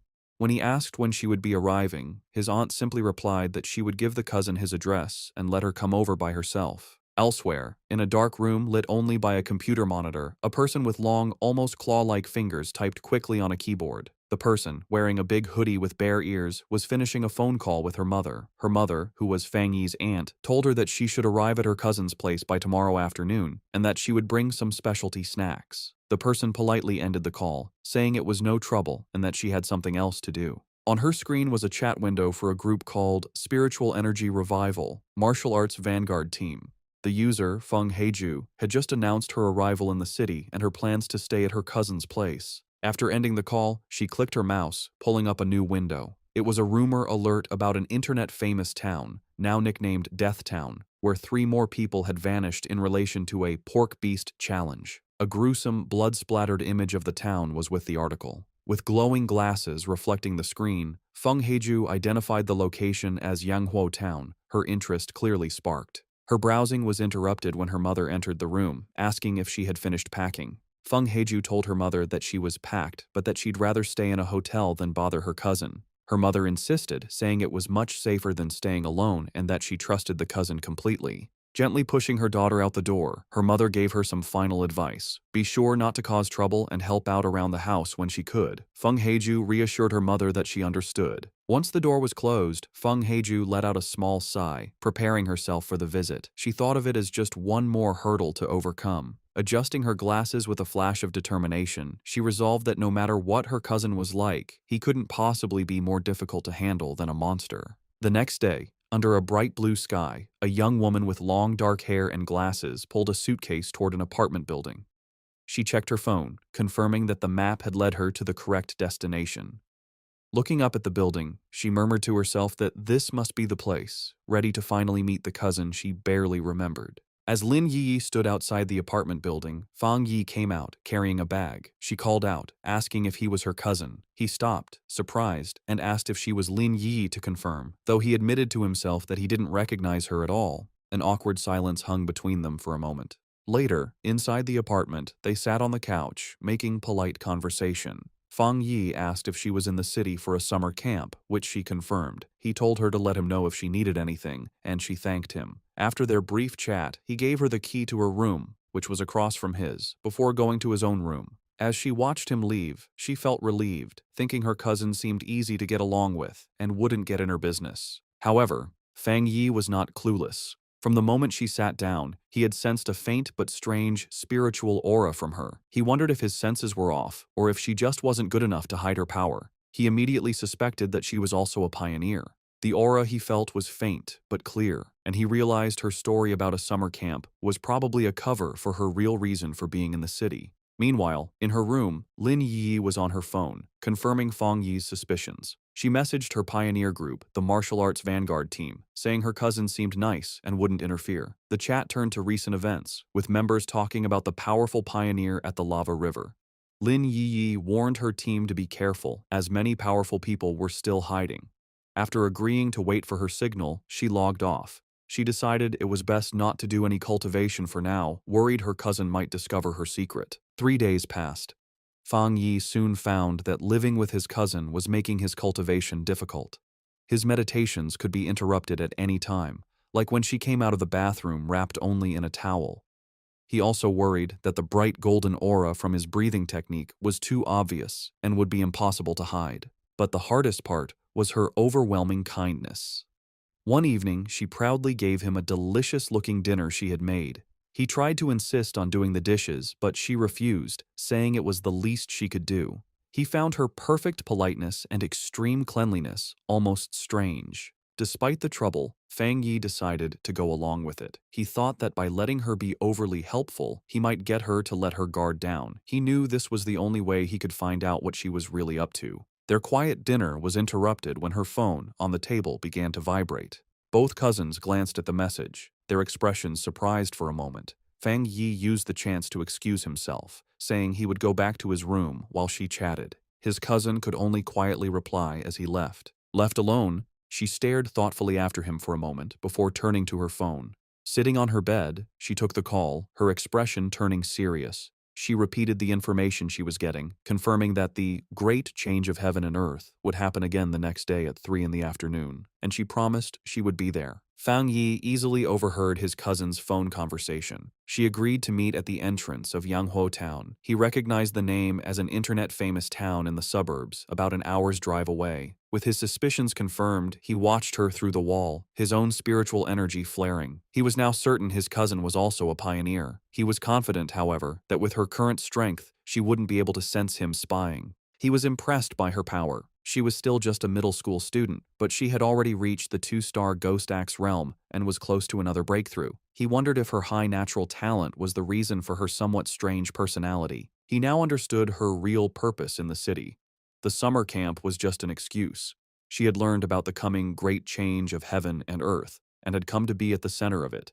He knew that every one of these great changes was a chance to get a new technique to increase his own strength. He wondered what kind of power would appear this time. In the end, it didn't matter. With a determined look, he decided that whatever power appeared, he would take it for himself. In her room, his cousin suddenly paused, feeling a strange sensation. She looked around, wondering if it was just her imagination, or if someone had been watching her. Seeing nothing but the moonlit mountains outside, she dismissed the feeling and continued her preparations. The next day, the town of Yanghuo was buzzing with activity, with its mountains in the background. At the town's entrance, Lin Yiyi met a friend from her pioneer group. The friend playfully teased Yiyi about her cousin, asking if he was handsome. Yiyi replied that he was a good person, but just an ordinary-looking guy. Her friend sighed in disappointment. Just then, another woman from their group arrived, a redhead in a purple dress. She reminded the first friend that Yiyi herself had always said she was just an ordinary person. With the rest of their team there, the redhead announced it was time to get to business. One of the male members asked if a certain she was not coming. The redhead confirmed it would just be the 6 of them, adding that the missing member was always mysterious. Unknown to them, Fang Yi was watching from a nearby cafe balcony, his sword beside him. He noted that his cousin's little squad seemed to be pretty low-key. From where he was, he could sense their strength. The weakest was at the 2-star Ghost Axe level, and the man who had spoken was even a 3-star. He also overheard them say their team was usually stronger, with one powerful member often absent. As he sat watching, his attention was drawn to the mountains overlooking the town. His eyes narrowed with anticipation, sensing this was where the real event was about to happen. High in the mountains, the great change of heaven and earth finally happened. A giant green vine came down from the clouds, looking like the beanstalk from the fairy tale. This strange event would appear randomly and wasn't destructive, but for pioneers, it was an important key to understanding the changes in their world. Deep in the misty mountains, Lin Yi and her squad finally saw the incredible sight. The red-haired leader looked up in awe, confirming this was what they were looking for. The group stood in disbelief before the massive, pulsing vine. However, the awe quickly turned to fear. The group's adventurous friend suddenly grew pale and urged the others to stop, saying they shouldn't go any further. She was trembling with dread. She explained that seeing the vine in person gave her a terrible feeling. The leader then asked if they had seen the rumors on their internal pioneer forums. The friend's fear came from a dark story. She said she knew some of the pioneers from a team that had tried to touch the vine the last time it appeared. They were powerful, much stronger than she was, yet they all met a horrible end. She explained that after they came here, they were all buried, their skeletons now twisted within the roots of a dark version of the vine. Overcome with terror, she clutched her head in panic. She confessed she had a feeling they would all suffer the same fate. As she spoke, the reality around the group changed, and they were no longer on a mountain path. Instead, they were trapped inside a terrifying, pulsating, fleshy red cavern, the ground itself a gross mass of organic tendrils. The vision of their death was just a scary premonition. Back on the misty mountain path, the squad's adventurous friend, scammed in an online romance, was still shaken by the feeling of dread.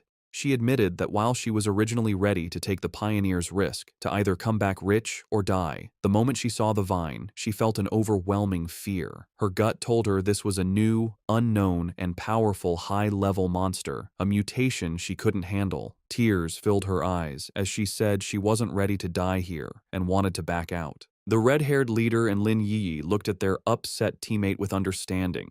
They confirmed they had all felt the same heavy feeling from the vine. Lin Yi explained it further, describing it as a feeling of complete emptiness within the wood-type vine. It was a strange feeling, as if all life had been swallowed by time, leaving only an empty shell. This, she explained, was why they all felt so scared. The group came to a scary conclusion. The vine was trying to eat their life force. Just as the fearful friend was about to panic, Lin Yi grabbed her hand, her face showing fierce determination. She declared that this was the path of the martial pioneer, a path that required them to face such dangers directly. Unseen by the group, Fang Yi watched from a nearby cliff. He, too, could sense the heavy, suffocating death energy coming from the giant vine. He noted that out of all the world monsters he had faced, besides the pure dark attribute, this vine gave him the worst feeling. He had to admit, the small squad had serious guts to even think about cultivating in such a dangerous place. He analyzed the monster more closely. While it was clearly a plant, a symbol of life, it felt completely lifeless. It wasn't really alive, but a dead thing pretending to be living, with no spiritual energy of its own. He could see it was stained with the blood and bodies of its past victims. Back with the squad, Lin Yi took charge. She stood on a cliff edge, speaking to her team with new purpose. She told them they didn't have much time to waste. Knowing the danger, she suggested a new plan. They would carefully sense the energy around the area, checking out the monster without getting too close. Confident in her plan, Lin Yi believed that by sensing the monster's energy from a distance, her team would be safe enough. She found a spot high in a tree and began to meditate, surrounding herself in a protective bubble of blue spiritual energy. From a clifftop far away, Fang Yi watched them. He was impressed by their caution, noting they had chosen a distance that was both safe and good for cultivating. He gave credit to his top student cousin for correctly figuring out the best range, a position that was neither too reckless nor too timid. As Yi's cultivation grew stronger, the spiritual energy around her began to surge. Fang Yi watched in surprise, realizing she was about to have a breakthrough to the 3-star Ghost Axe realm. He was genuinely impressed. His cousin was truly talented. In a bright flash of blue light, she successfully broke through. Her teammates watched in awe, amazed that she had already reached such a high level of power. However, the huge energy disturbance from her breakthrough did not go unnoticed. Deep in the forest, the sleeping roots of the giant vine began to twist and glow with a scary green light. The pioneers felt the ground shake, and one of the men looked back in alarm. The whole group panicked as the monstrous vine began moving directly toward them, its tendrils bursting from the earth. The team's leader was shocked that the creature could have possibly sensed them from so far away. The vine's attack was fast and brutal. Vicious green tendrils shot up from the ground, trapping 2 of the male pioneers. The rest of the squad scattered in fear as their friends screamed for them to run, warning that if they didn't escape now, they would all die there. The team's leader quickly realized what caused the disaster. Yi's breakthrough had created too much of a disturbance, getting the monster's attention. As she shouted a warning, dark green tendrils began to wrap around Yi's protective bubble, which was still shielding her while she was weak after her breakthrough. The leader knew they couldn't get caught. Once the vine wrapped around them, its deathly aura would eat them instantly. Under the immense pressure, Yi's energy shield began to crack. Chaos broke out as the red-haired leader tried to pull her panicked friend to safety. The friend screamed that they couldn't leave Yi behind, but the leader replied desperately, asking what she was supposed to do. She furiously asked if she should use her own precious spiritual energy to protect Yi, basically dying so her teammate could level up. As chaos erupted around them, the red-haired leader tried to calm one of her male teammates, who was arguing that they should leave Lin Yi to save themselves. He coldly said that life and death were up to fate, and if they didn't leave right away, they would all die with her.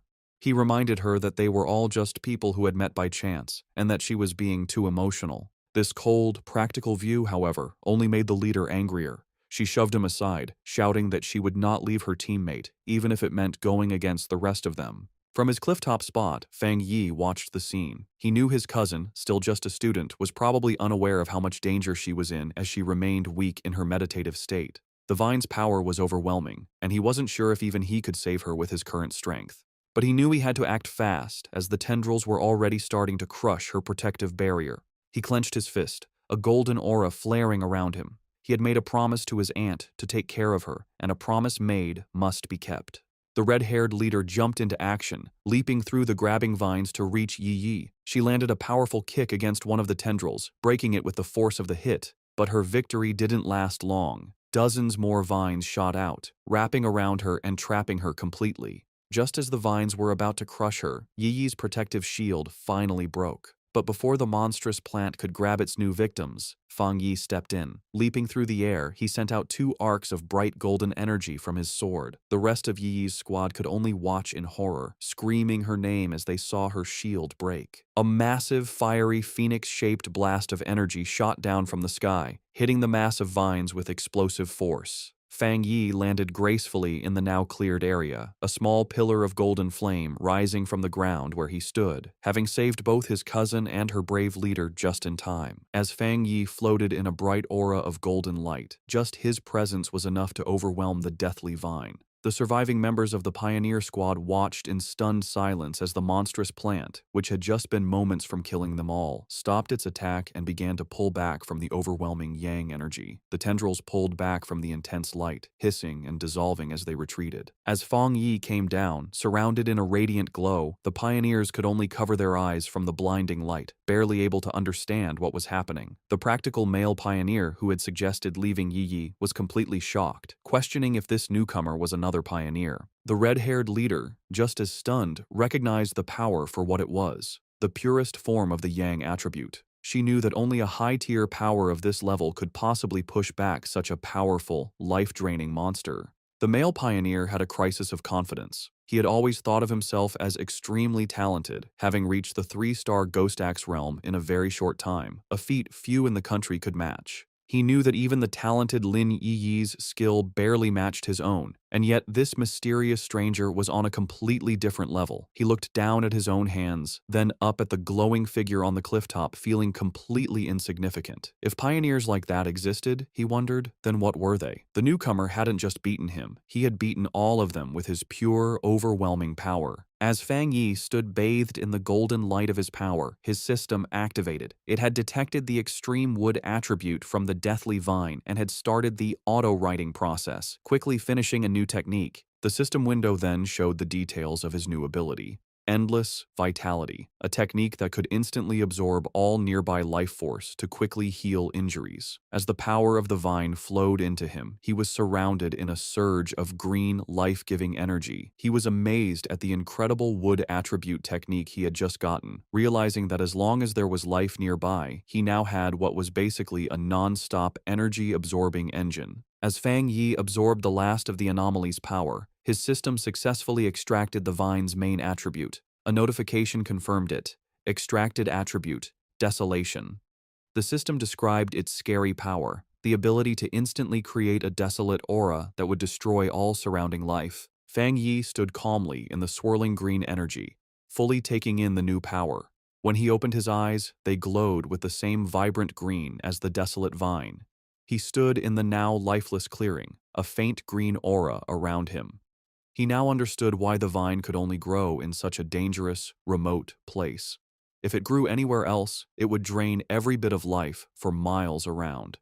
He thought about the ruthless nature of the desolation attribute, a powerful force that forcibly stole the life force of others. His thoughts were interrupted by a grateful voice. The red-haired leader of the pioneer group approached, her clothes torn and her body bruised, but she was alive. She thanked him greatly, saying that without him, they would all be dead. She then asked how they could possibly repay him for saving their lives. Fang Yi simply waved her off, coolly telling her there was no need and that they would meet again someday. He then turned and walked away. In his mind, however, he didn't feel like a hero. He knew that he had only found this opportunity because of their information. In his mind, he was the one who had benefited from the situation. As for the conflict he had seen among the pioneers, he wasn't concerned. With a final leap, he launched himself into the air, leaving the stunned squad behind. He knew that people's true characters are easily shown in a crisis, and a disorganized team like theirs would not be safe in the dangerous new era. Left in the empty clearing, the adventurous girl and the shaggy-haired man watched him go. The girl, still in shock, wondered aloud what they should do now. The man, however, answered her with a bitter, blaming tone, asking if she now regretted her earlier hesitation to save their teammates. With the immediate threat gone, and Lin Yi now at the third tier, the red-haired leader knew their best option was to stick together. Sometime later, Yi's eyes opened, glowing a brilliant blue as she came out of her meditation. Her teammates rushed to her side, relieved she was finally awake. The male pioneer who had suggested leaving her now said that their fate depended on their leader's wisdom, but another teammate said their focus should be on the mysterious stranger who had saved them. Still confused, Yi asked what had happened. Noticing her other teammates lying unconscious on the ground, she stood up and was immediately hit by the powerful burning warmth of a leftover yang attribute on a nearby tree. She could feel its intense heat even from a distance. The shaggy-haired man then stepped forward, offering to explain what had happened while she was unconscious. Later that day, back in front of her cousin's apartment, Yi was still trying to understand the incredible events. She couldn't believe that someone so powerful actually existed. Her teammates' words echoed in her mind. He had called the mysterious pioneer a monster. He had described how the vines they couldn't even scratch had been easily pushed back by his power, and how the massive beanstalk had retreated far into the sky, no longer daring to come near them. Such was the overwhelming presence of the man who had saved them. She knew that even though he was long gone, the vine was still calm, a sign of his lingering power. She opened the door to the apartment and was surprised to find Fang Yi there to greet her. He looked at her with concern, noticing that she looked a little pale. Yi quickly pulled herself together, forcing a smile as she brushed off his concern, blaming her tiredness on a long day of studying. Fang Yi accepted her excuse, telling her she had worked hard and should go rest. He offered to order takeout for dinner, and she agreed before heading to her room. Once inside, she collapsed onto her bed, completely exhausted. She knew that breakthroughs were mentally draining, requiring a lot of concentration. She felt more tired than if she had stayed up for a month straight. Lying on her bed and scrolling through her phone, she felt a sense of relief.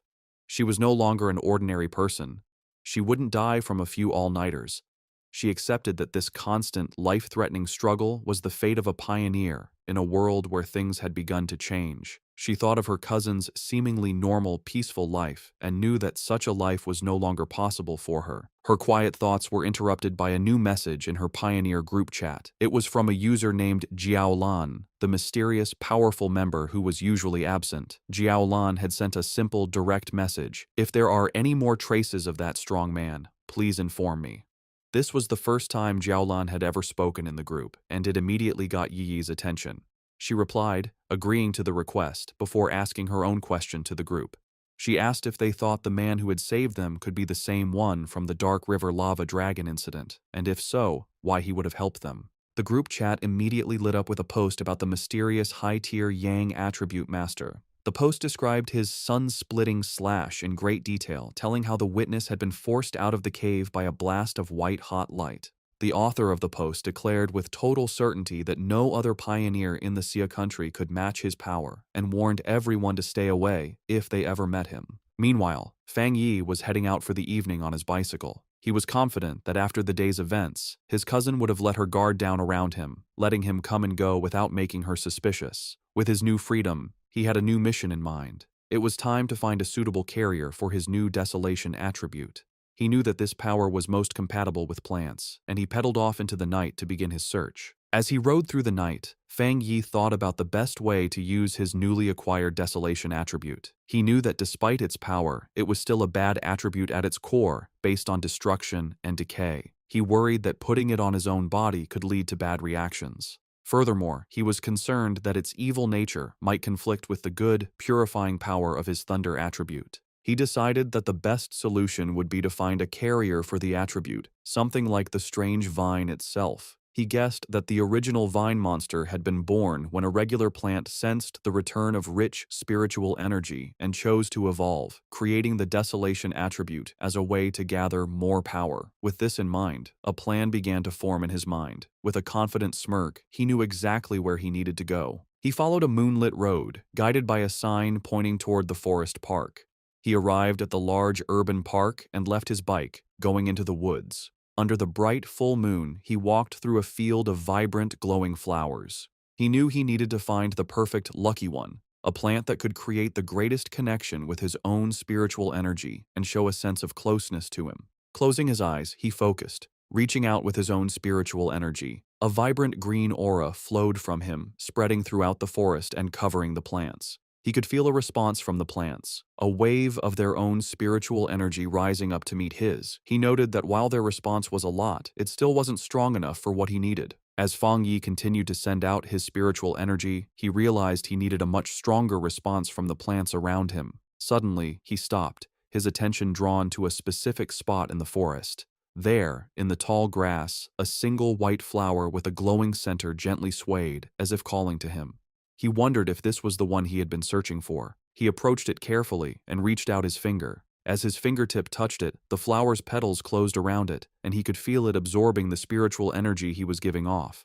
The flower then bloomed again, seemingly happy, as if it had just had a good meal. Fang Yi knelt beside the flower, a small smile on his face. He noted its strong spirituality. Though it was just a plant, it had reacted to his touch like a greedy puppy, eagerly eating his spiritual energy and then rubbing against his fingers for more. He knew he had found his carrier. Out of the entire forest, this small flower had the strongest reaction to his aura, making it the perfect container for the desolation attribute. He told the flower that it was the chosen one and asked if it was ready. Without waiting for an answer, he unleashed a vortex of green spiritual energy, focusing it entirely on the small white flower. A system window appeared, asking for confirmation. Do you want to forcibly implant the desolation attribute into this plant? With his eyes glowing a vibrant green, he gave his consent. A brilliant light erupted from his hand as the flower began to transform, its petals opening into a much larger, more complex, and powerful form. The implantation process was finished in a bright flash of green light. Fang Yi was surprised for a moment by the sudden burst of power. The small, simple white flower had been completely changed. Its petals had opened into a beautiful, lotus-like flower, and its leaves had grown thick and bright, all of it glowing with a powerful green aura. The newly powered flower immediately began to show its influence. It released a massive wave of desolation energy, its roots digging into the ground as it drew power. The effect was instant and destructive. The green, healthy forest around Fang Yi was drained of its life in seconds, the trees dying and the ground turning to dust. He was amazed at the pure, evil power of the desolation attribute. In just a few moments, the energy had eaten the entire section of the forest and was still spreading quickly. As the flower's light began to fade and its form shrank to a smaller size, Fang Yi knew he had to leave. If he let the process go on any longer, the huge energy disturbance would surely get the attention of the Spiritual Energy Association. He reached down and plucked the glowing flower from the ground, roots and all. He knew this park was a risky place for such an experiment. Being so close to the city center, it was certainly watched by the association, who were worried about how the spiritual energy revival could turn even normal plants into dangerous threats. He had noticed the increased number of security cameras and the lack of any other people in the park when he arrived. As he walked away, holding his new prize, he noticed something incredible. The flower was still absorbing energy from the air, surviving and even doing well without its roots connected to the earth. He looked at it more closely, a smile of wonder on his face. He found it magical that its spirituality hadn't weakened at all since being pulled up, especially since it had been just an ordinary wildflower moments before he chose it.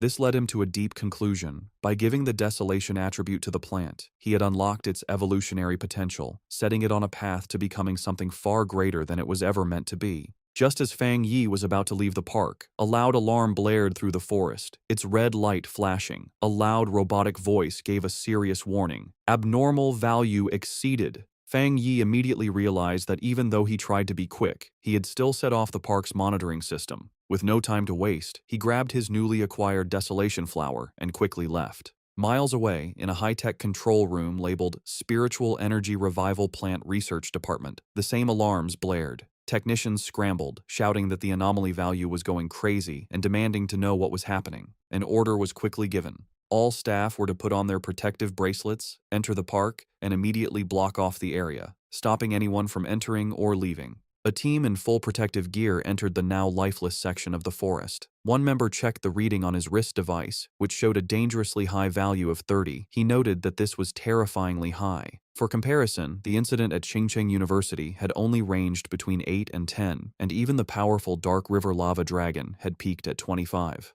Another team member added that the park's original spiritual energy level had never even gone above 10. As one of the researchers took a soil sample, another reported his strange findings. The air humidity, surface temperature, and sunlight were all completely normal. Yet, all the plants in the area looked as if they had been drained of their life in a matter of seconds. The team leader decided they needed to get closer to the center to figure out what kind of spiritual attribute could have caused such an event. However, as one of the members stepped forward, another researcher with glasses, who seemed to be a senior member, shouted at him to stop and not get any closer. He warned them with serious authority not to touch anything, identifying the leftover energy as the desolation attribute. He then asked if any of them knew about the vine that had recently come down from the sky. The younger researchers were stunned into silence. One of them finally found his voice, realizing with growing horror that the senior researcher was talking about the infamous devil-like vine that had already been classified as an A-level mutation. The senior researcher confirmed their fears. Standing before a ghostly image of the vine with the souls of its victims trapped at its base, he explained the source of its terrifying power. The reason it was so deadly, the reason it had killed so many pioneers, was its natural desolation attribute, a powerful parasitic ability that drained the life force from all surrounding creatures, making everything it touched its own. The young researcher, who had been about to step into the dead area, clutched his chest, sweating and gasping in terror. He thanked his superior, realizing that he had just been saved from certain death. The senior researcher explained that the area around any plant that had awakened the desolation attribute was a dead zone, where anyone who entered would have their life force eaten. He remembered seeing data on another such plant in the Xia country, a rotting ancient tree in a forbidden zone in Wan City that instantly destroyed any life that came near it. He looked around at the lifeless clearing with serious concern, noting that the mutation of plants in this new era could not be ignored. From what they knew, the desolation attribute was the strongest a plant could awaken, and now, in addition to the ancient tree and the celestial vine, a third had been born. His lecture was interrupted by a hand clapping him on the shoulder. The research team turned in surprise to see the stern face of Major Han Li, who had arrived with his own group of soldiers. The major had already been told about the situation. He ordered all the researchers on site to change into the advanced protective suits his men had brought and to follow him into the contaminated area. With Major Han Li leading the way, the newly equipped team, now joined by Su Qingying, stepped firmly into the dead zone. As they moved forward with their scanners, they made a series of confusing discoveries. They couldn't find a source for the desolation energy, and the aura itself was quickly fading, the level having dropped to 25 in the few minutes since they arrived. This went against what they knew about the celestial vine, which was supposed to be able to move.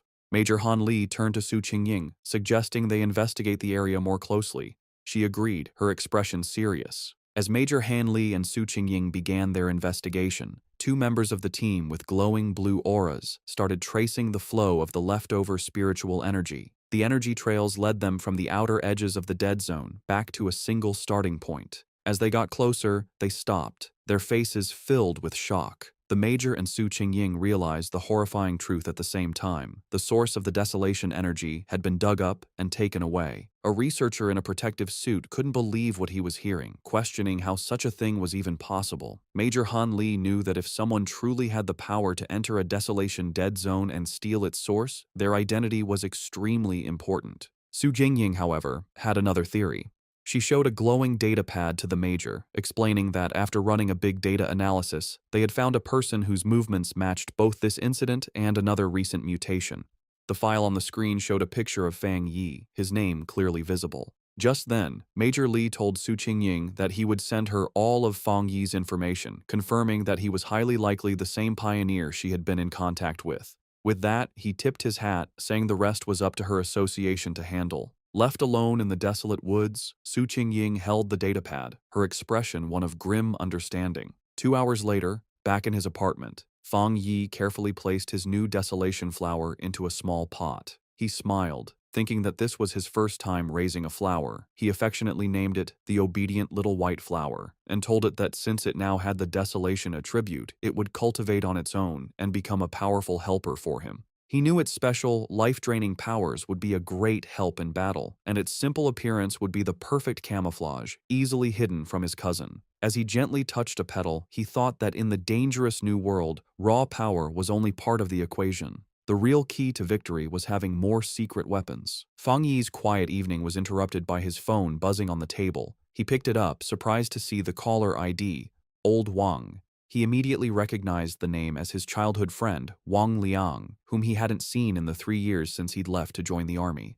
A brief flashback showed the two as close friends in their school days, a bond that was broken when Wang Liang suddenly announced his decision to enlist. Fang Yi answered the call. On the other end, Wang Liang's cheerful voice greeted him, asking if he was back in town and inviting him out for a drink at their old spot. Fang Yi was taken aback by how sudden it all was. Wang Liang just laughed, adding that he had a big secret to tell him and that he shouldn't be shocked when he heard it. However, the seemingly friendly reunion was a carefully planned setup. After hanging up the phone, it was revealed that Wang Liang was not alone. He was in a dimly lit room, reporting to a tough and heavily scarred woman with long red hair and a high-ranking military uniform. Su Jingying was also at the table. Wang Liang confirmed to the officer that he had done as instructed. He then made a special request, asking that if Fang Yi was not the person they were looking for, they would guarantee his safety. The red-haired officer tapped her finger impatiently on the table. She coldly dismissed his concern, ordering him to simply do his mission and not do anything unnecessary. With a chilling lack of feeling, she added that if Fang Yi turned out to be the wrong person, Wang Liang should just consider it a punishment for his friend. At a quiet bar, Fang Yi and Wang Liang toasted with their beer glasses. They sat and drank, catching up after being apart for 3 years. Fang Yi noticed his old friend seemed much more mature and guessed that his time in the army must have been hard. Wang Liang talked about his experiences in the military before asking Fang Yi how he had been. Fang Yi gave a simple reply, saying he was doing well and had gone to college. As he drank his beer, he thought back to his past life. In that chaotic time, he never had the chance to see Wang Liang again. He remembered that his friend, as a soldier, had probably died in some forgotten battle. He wondered if this time, in this new life, he could change his old friend's fate. Wang Liang then changed the subject, his tone becoming more serious. He asked Fang Yi if he had seen anything strange lately, like zombies or monsters from movies. Fang Yi was immediately on guard. He knew it wasn't surprising for someone in the army to know about the spiritual energy revival, but the direct question felt like a test to see what he knew. Playing dumb, Fang Yi asked what he was trying to say. Wang Liang sighed and explained that he wasn't trying to comfort him, but to warn him. He told Fang Yi that in the near future, everything they valued, education, wealth, status, would become worthless. The entire world order was about to change. Fang Yi listened closely, his face showing no emotion as he stared at his empty glass. He knew that ordinary soldiers were sworn to secrecy and couldn't leak any details about the spiritual energy revival. This confirmed his suspicion. The military had identified him as a target, and Wang Liang, his childhood friend, had been sent to test him. Wang Liang, seeing his friend's silence, tried to reassure him. He told him not to worry, that as long as he didn't reveal anything, he would be fine. But Fang Yi understood the situation. Despite his pretended ignorance, his friend was still trying to help him. Even at the risk of breaking military rules, Wang Liang was kindly warning him to be careful of the coming changes. Their conversation was suddenly cut short when Wang Liang's phone began to vibrate urgently. He answered the call, and a furious voice on the other end ordered him to return to his team immediately and report to the target location within 10 minutes. Wang Liang snapped to attention, accepting the order as Fang Yi watched in silence. He immediately jumped up, apologizing to Fang Yi and explaining that he had an urgent mission and couldn't see him home. As his friend was about to leave, Fang Yi dropped his act. He asked if the mission was related to the spiritual energy revival and told his friend to take him along. Wang Liang stopped, turning back to look at Fang Yi with a mix of shock and confusion. Fang Yi stood up and grabbed his friend by the collar. He told Wang Liang to take him to see his superiors, letting him know that he was aware of the real reason for their meeting. He reassured his friend, telling him that while he didn't know exactly what his superiors knew, he knew Wang Liang would never hurt him. He explained that he was more interested in what the military was dealing with, knowing it had to be related to the great changes happening in the world. Since the Spiritual Energy Association was already handling the monsters, he was curious what the military's role was, and he wanted to see it for himself. Wang Liang agreed, and the two of them walked toward a massive, heavily guarded military base in a mountain valley, labeled Military Number 19 Spiritual Forbidden Zone. As they got closer, Fang Yi was struck by the incredibly dense spiritual energy in the area. He noted that the concentration level was so high it had likely surpassed a standard pollution zone. As they were met by a squad of soldiers, one of them ordered Wang Liang to return to his team. After a quick check, the soldiers allowed Fang Yi to enter the base, leading him through a brightly lit corridor. Inside the military base, Fang Yi and Wang Liang were led into a massive, cavern-like training ground. There, a large group of soldiers was in a desperate battle, using crackling blue energy to hold back a monstrous, spiky black creature with a single glowing red eye. The beast fought back with fierce power, shooting a devastating beam of red energy that tore through the soldiers' ranks, causing cries of pain and fear. Standing on a raised platform, the tough, red-haired officer watched the scene with a critical eye. Fang Yi, who had been brought before her, immediately recognized the creature's power as a mix of two different attributes. The officer confirmed his thought, saying the monster was a perfect mix of the dark and flame attributes, making it exceptionally fierce and cruel. She added that it had already seriously injured several of her soldiers. A caption identified her as a 3-star Ghost Axe Realm officer named Ji Royan. Spotting Wang Liang, she barked his name, and he immediately stood at attention. She furiously asked why he had brought an unauthorized person into a restricted area, but before he could explain, she cut him off. Her expression softened a little as she told him to forget it, explaining that the situation was urgent and they needed him to join the formation immediately. She then turned her attention to Fang Yi. She saw nothing special about him, noting that his spiritual energy was only slightly active. She briefly wondered if he was the powerful pioneer they were looking for, but dismissed the thought, knowing she had to focus on the battle.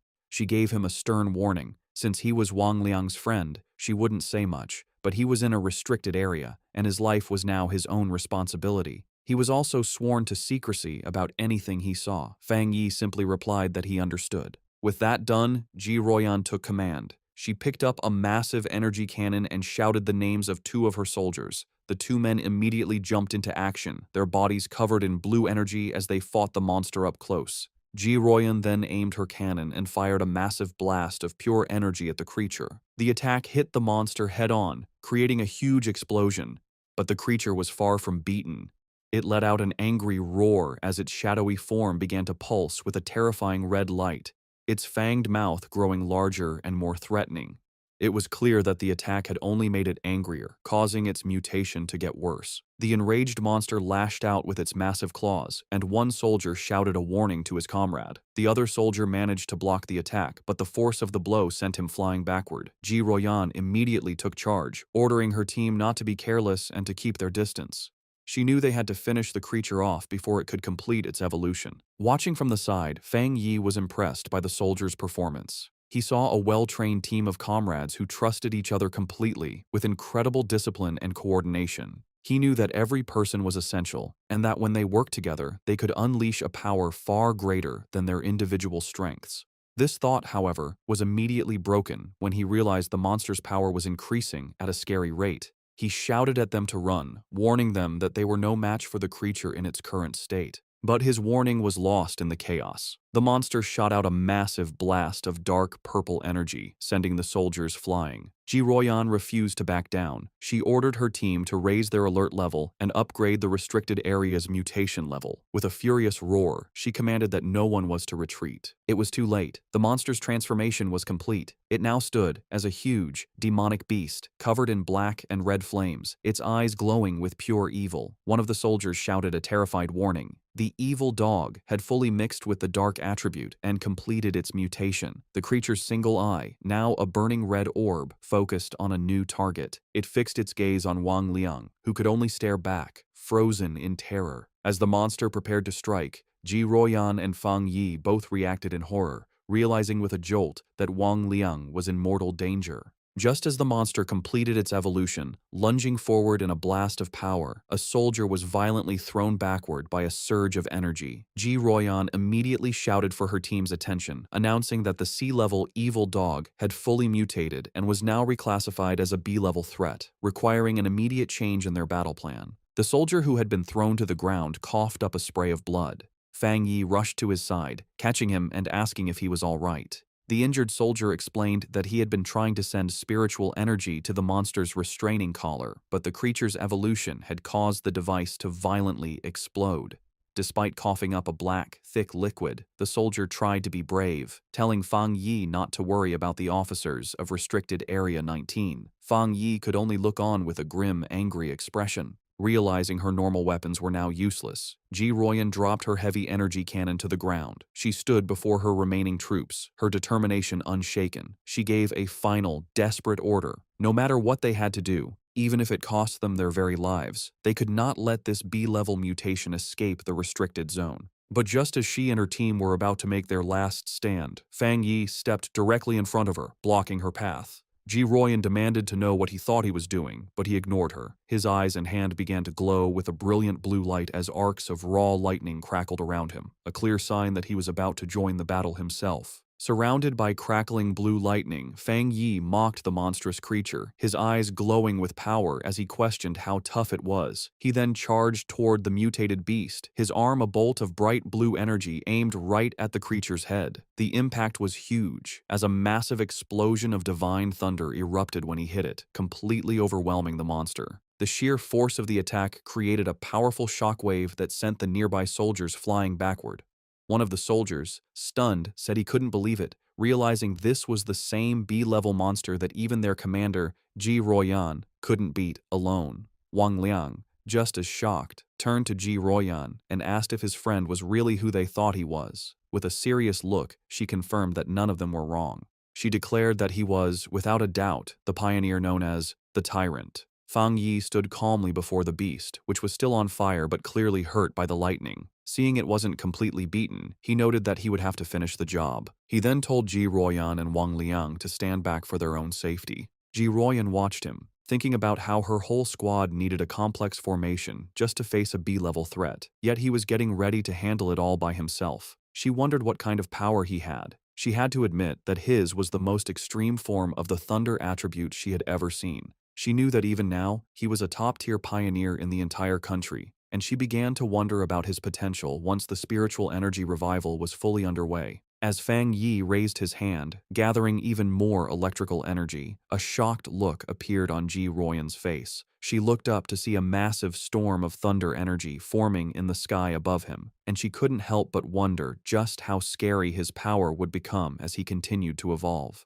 With a final step forward, Fang Yi unleashed the full power of his thunder attribute. A massive pillar of bright blue lightning erupted from the ground where the monster stood, a display of power that truly matched his codename, the Tyrant. His eyes, still crackling with leftover electricity, showed a calm determination as the blinding light from his attack began to fade. The surviving soldiers watched in terror. One commented to another that the sight made his whole body shake. While he could handle the monster's corrosive dark power, the pure, destructive force of the thunder was on a completely different level. Once the dust settled, Fang Yi casually gave a thumbs up to his friend, announcing that the threat was gone. Wang Liang rushed over, shouting with relief that Fang Yi had scared him to death. Overjoyed, Wang Liang playfully punched his friend on the shoulder, laughing that he never expected his old buddy to be so powerful. The mood then shifted as Wang Liang apologized, admitting he had suspected Fang Yi was a pioneer but had to follow orders. Fang Yi brushed it off, asking why his friend was being so formal after 3 years apart and telling him he understood. Their reunion was interrupted as Ji Royan approached them. She formally thanked Fang Yi for his help, extending her hand as a sign of respect.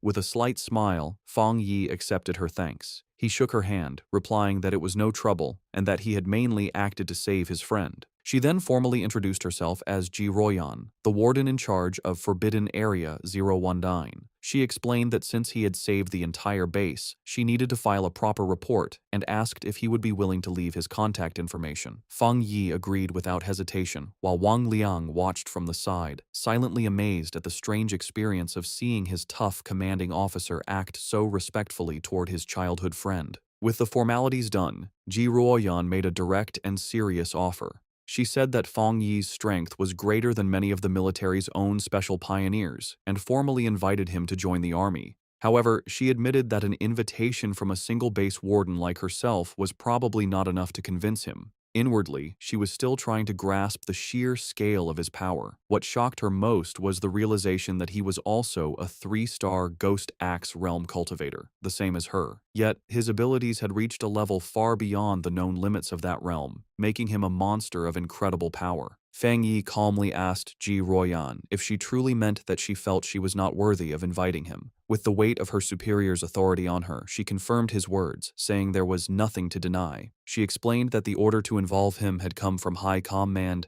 and she was certain that they would come to invite him personally in the future. Fang Yi let out a small laugh, telling her it wasn't necessary to be so formal. He placed a hand on his chest and explained that he genuinely respected all of them, knowing that not everyone had the courage to sacrifice themselves for others. He admitted that he had never seen soldiers in combat before, and what he had just seen had truly moved him. Touched by his sincerity, Ji Royan could only offer a quiet thank you. He then made an offer of his own. He told her that if they ever ran into trouble in the future, they could call on him for help, just as they had always done for ordinary people like him in the past. However, he added one important condition. They could not interfere with his personal cultivation or restrict his freedom. His unexpected proposal left Ji Royan momentarily stunned. With their business concluded, Fang Yi announced that it was getting late and he should be leaving. Ji Royan agreed, saying that she and Wang Liang still had to get rid of the mutated creature's body and that she would arrange for someone to take him back.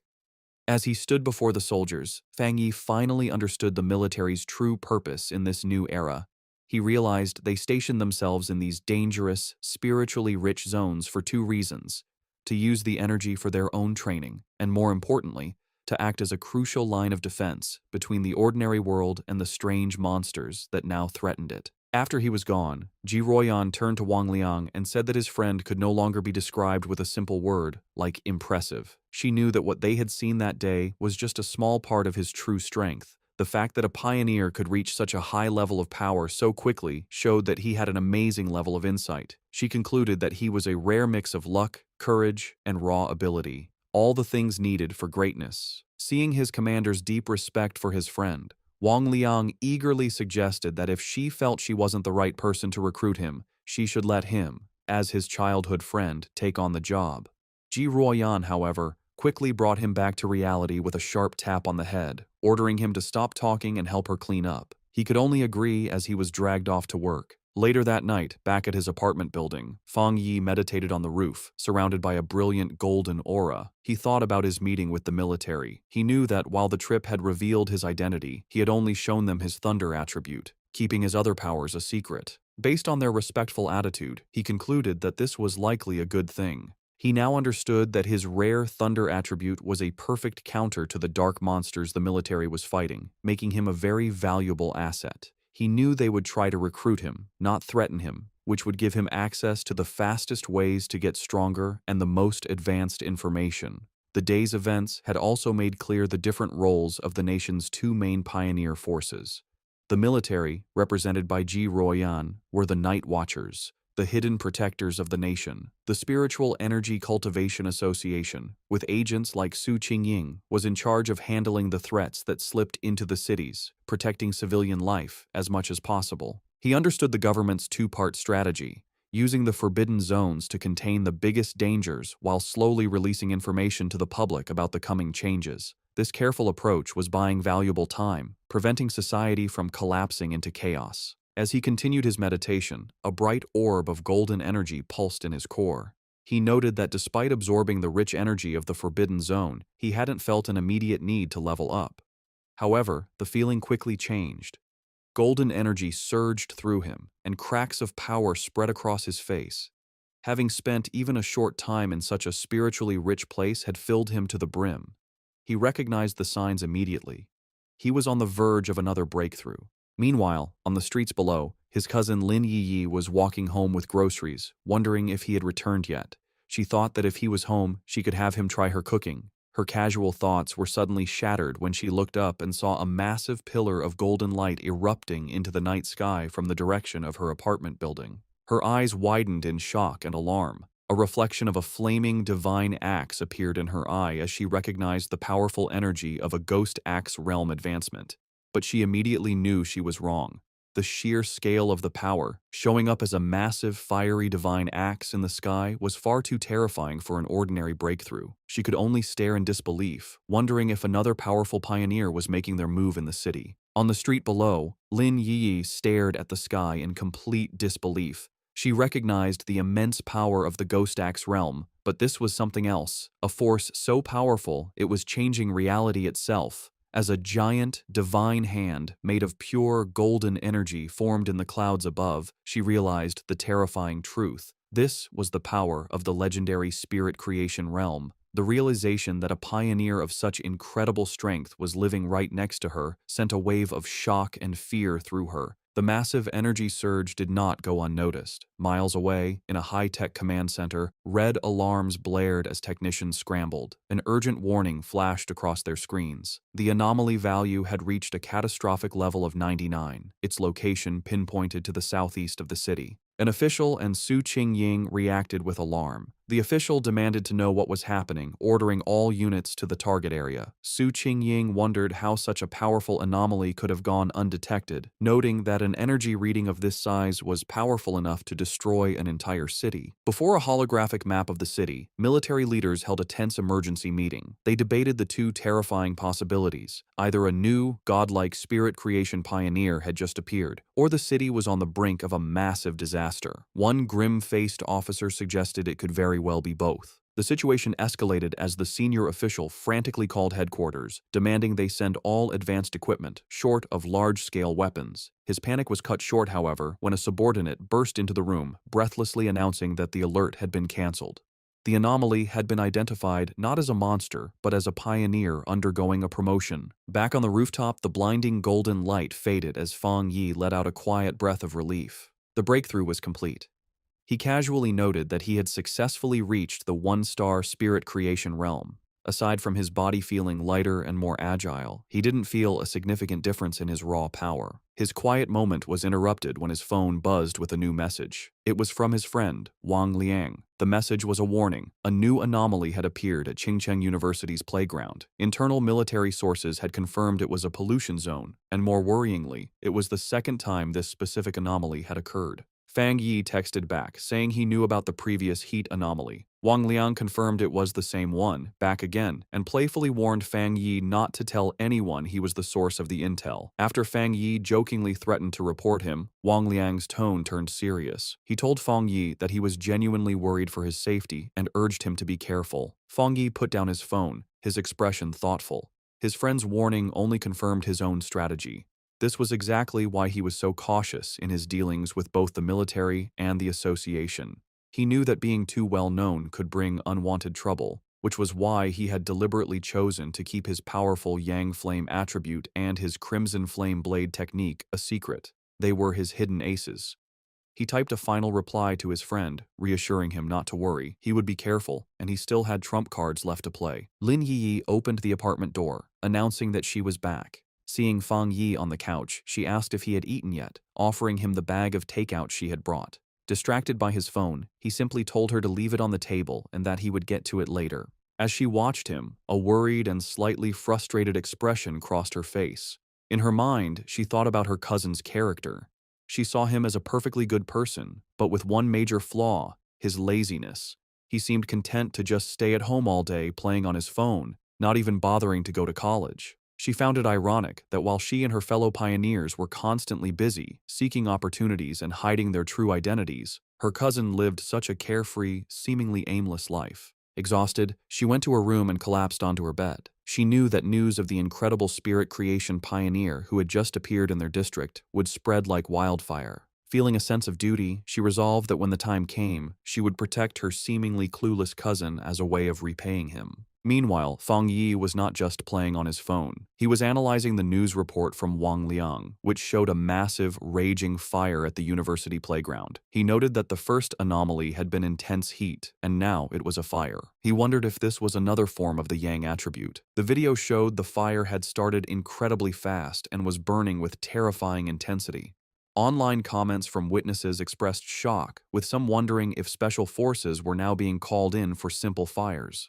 The report also mentioned that all the surrounding trees and flower beds had been burned and the area was now completely locked down. Fang Yi observed that the video was short and ended suddenly, but it was clear this situation was far more serious than the previous incident at the university. He wondered what would be different about this new Yang attribute. Realizing he had to investigate in person, he knew that to get into the sealed-off area, he would have to contact his new military acquaintance, Ji Royan. The next day, a crowd of reporters had gathered outside the sealed gates of Qingcheng University, blocked by a line of soldiers. They shouted questions, asking for confirmation about the rumors of a fire that couldn't be put out, and demanding to know why an incident of this size was not being reported in the news. As the reporters pressed for answers, Ji Ruoyan and Fang Yi arrived. The crowd watched, wondering who these two imposing figures were as the soldiers immediately opened the gates, allowing them to pass without question. The reporters were left outside, confused as to how they had gotten in so easily when they had been completely blocked.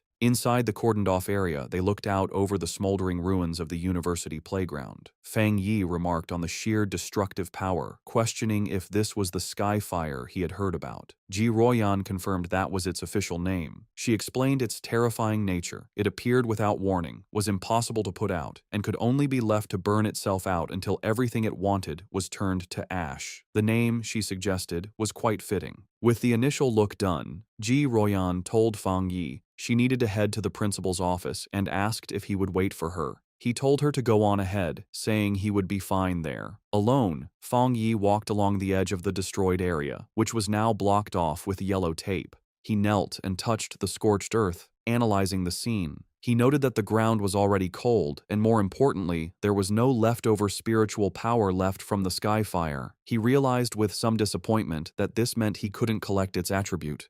His plan had been too simple. His thoughts were suddenly interrupted when a familiar voice called his name. He looked up to see his ex-girlfriend, Chu Qingli, standing on the steps nearby with a friend. She asked in surprise what he was doing there. Her friend with glasses immediately recognized his name, asking Chu Qingli if this was the ex-boyfriend she had mentioned, the one who had only gotten into a vocational college. Chu Qingli simply confirmed it was him. The friend then patted Chu Qingli's shoulder with a smug, condescending look. She told Fang Yi that she understood he was likely there because he was still hung up on his ex, but now that the gap between their lives was so big, he should just give up. Fang Yi could only stare back, genuinely confused by her assumption, questioning the very idea that he would be hung up on her. From a distance, other students began to gossip about the scene.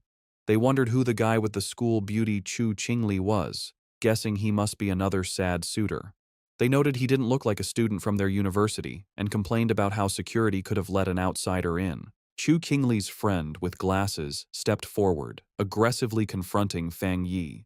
She told him that Chu Qingli was now the university's campus belle and that he should think clearly about his actions. She warned him that countless guys far better than him were pursuing her and that he didn't even rank. She ordered him to leave, telling him this was not a place he belonged. She then threatened to report him to the disciplinary office if he didn't explain how he got in. Meanwhile, Chu Qingli watched him with a complicated expression. She remembered him claiming he wouldn't regret their breakup, yet here he was. She concluded that his previous lack of interest must have been an act, and that he was just putting on a brave face. Their confrontation was interrupted when Ji Ruoyan returned, asking Fang Yi if the girl was his friend. Chu Qingli was surprised by the sudden appearance of the imposing red-haired woman. Fang Yi coolly dismissed the idea, clarifying that they were merely high school classmates and couldn't be considered friends. Ji Ruoyan accepted his explanation, simply saying they were just classmates. Ji Ruoyan then put on a pair of sunglasses, her already intimidating presence growing even stronger. Both Chu Qingli and her friend were visibly nervous by the woman's powerful aura, wondering who she was and how she could possibly know someone like Fang Yi. Ji Ruoyan then turned to Fang Yi with an update. She explained that she had spoken with the principal, and the matter of the sky fire was more complicated than they had thought. She told him that the principal was coming to take them to the fire's starting point, and since Fang Yi was now a special military consultant, his presence was required. Fang Yi agreed without any issue. Just then, a group of stern-looking officials in suits arrived, ordering everyone to scatter and announcing that the playground was to remain sealed off. Chu Qingli gasped in shock, recognizing the man leading the group as the university's principal. The other students were equally stunned. The principal was known to be an incredibly busy and hard-to-find figure, someone who was rarely seen on campus. They realized with awe that he had come personally to meet with Fang Yi and the mysterious red-haired woman. Chu Qingli's friend, however, completely misread the situation. She smirked, thinking that the principal had finally arrived to deal with the two people who weren't supposed to be there.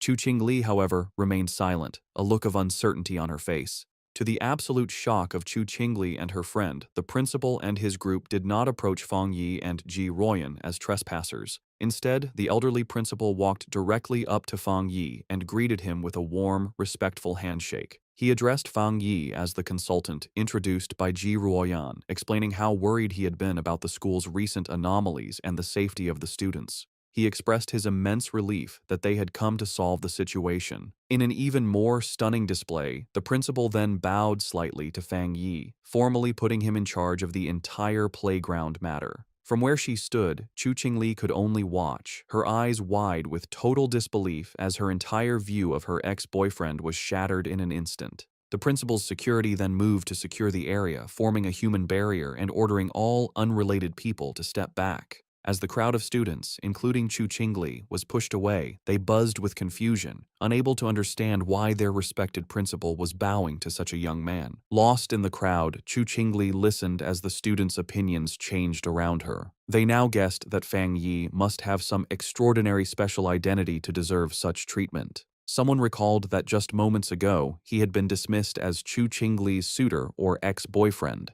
Another person remarked on the complete reversal of status, suggesting that now, even if she were to pursue him, she might not even be able to get his attention. The final cutting realization settled in as the crowd noticed that throughout the entire exchange, the young man had not once looked at or acknowledged the campus belle, leaving her to stand alone and completely ignored. At Qingcheng University's North District, the principal led Fang Yi and Ji Royan to the site of the anomaly. He explained the series of events, starting with the Golden Sun incident, which he had hoped was the end of their problems. However, a few nights ago, a fire had started on a playground, a fire so intense that even the fire department couldn't put it out. He was thankful it happened at night when no students were around, allowing them to quickly seal off the area. The principal continued, his face growing more serious.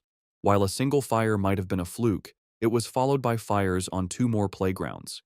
He said he had personally seen a crimson flame come down from the sky and float in mid-air, a clear sign of a supernatural event. He told them that while the other fires were eventually put out, one still remained.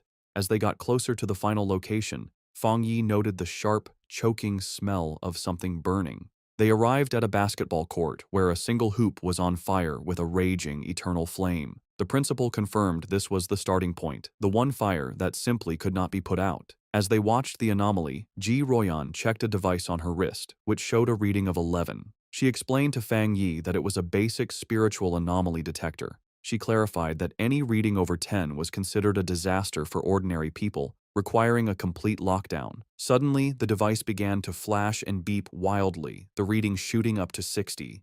Ji Royan cried out in alarm at how high the value had become.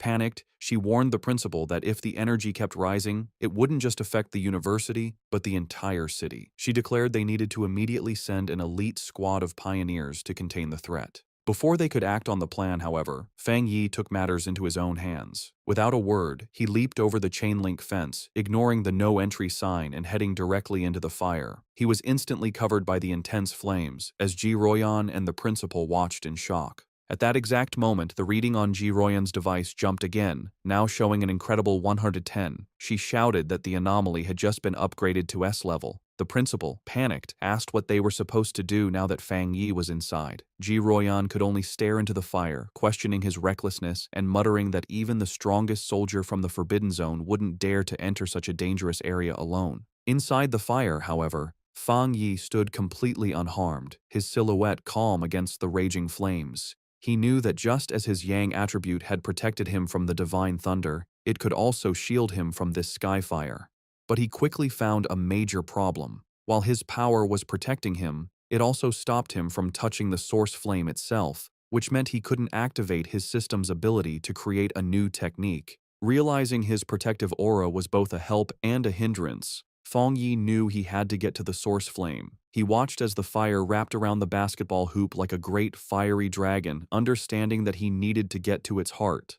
Without hesitation, he prepared to face the fire head-on as the fiery dragon lunged toward him with a ferocious roar. In an incredibly risky move, he deliberately turned off his Golden Sun protective aura, leaving himself completely vulnerable. The sky fire instantly rushed in, covering his body in a storm of raw, burning energy. He gritted his teeth against the searing pain as the flames burned him, but he forced his hand forward, determined to touch the anomaly's core. His gamble worked.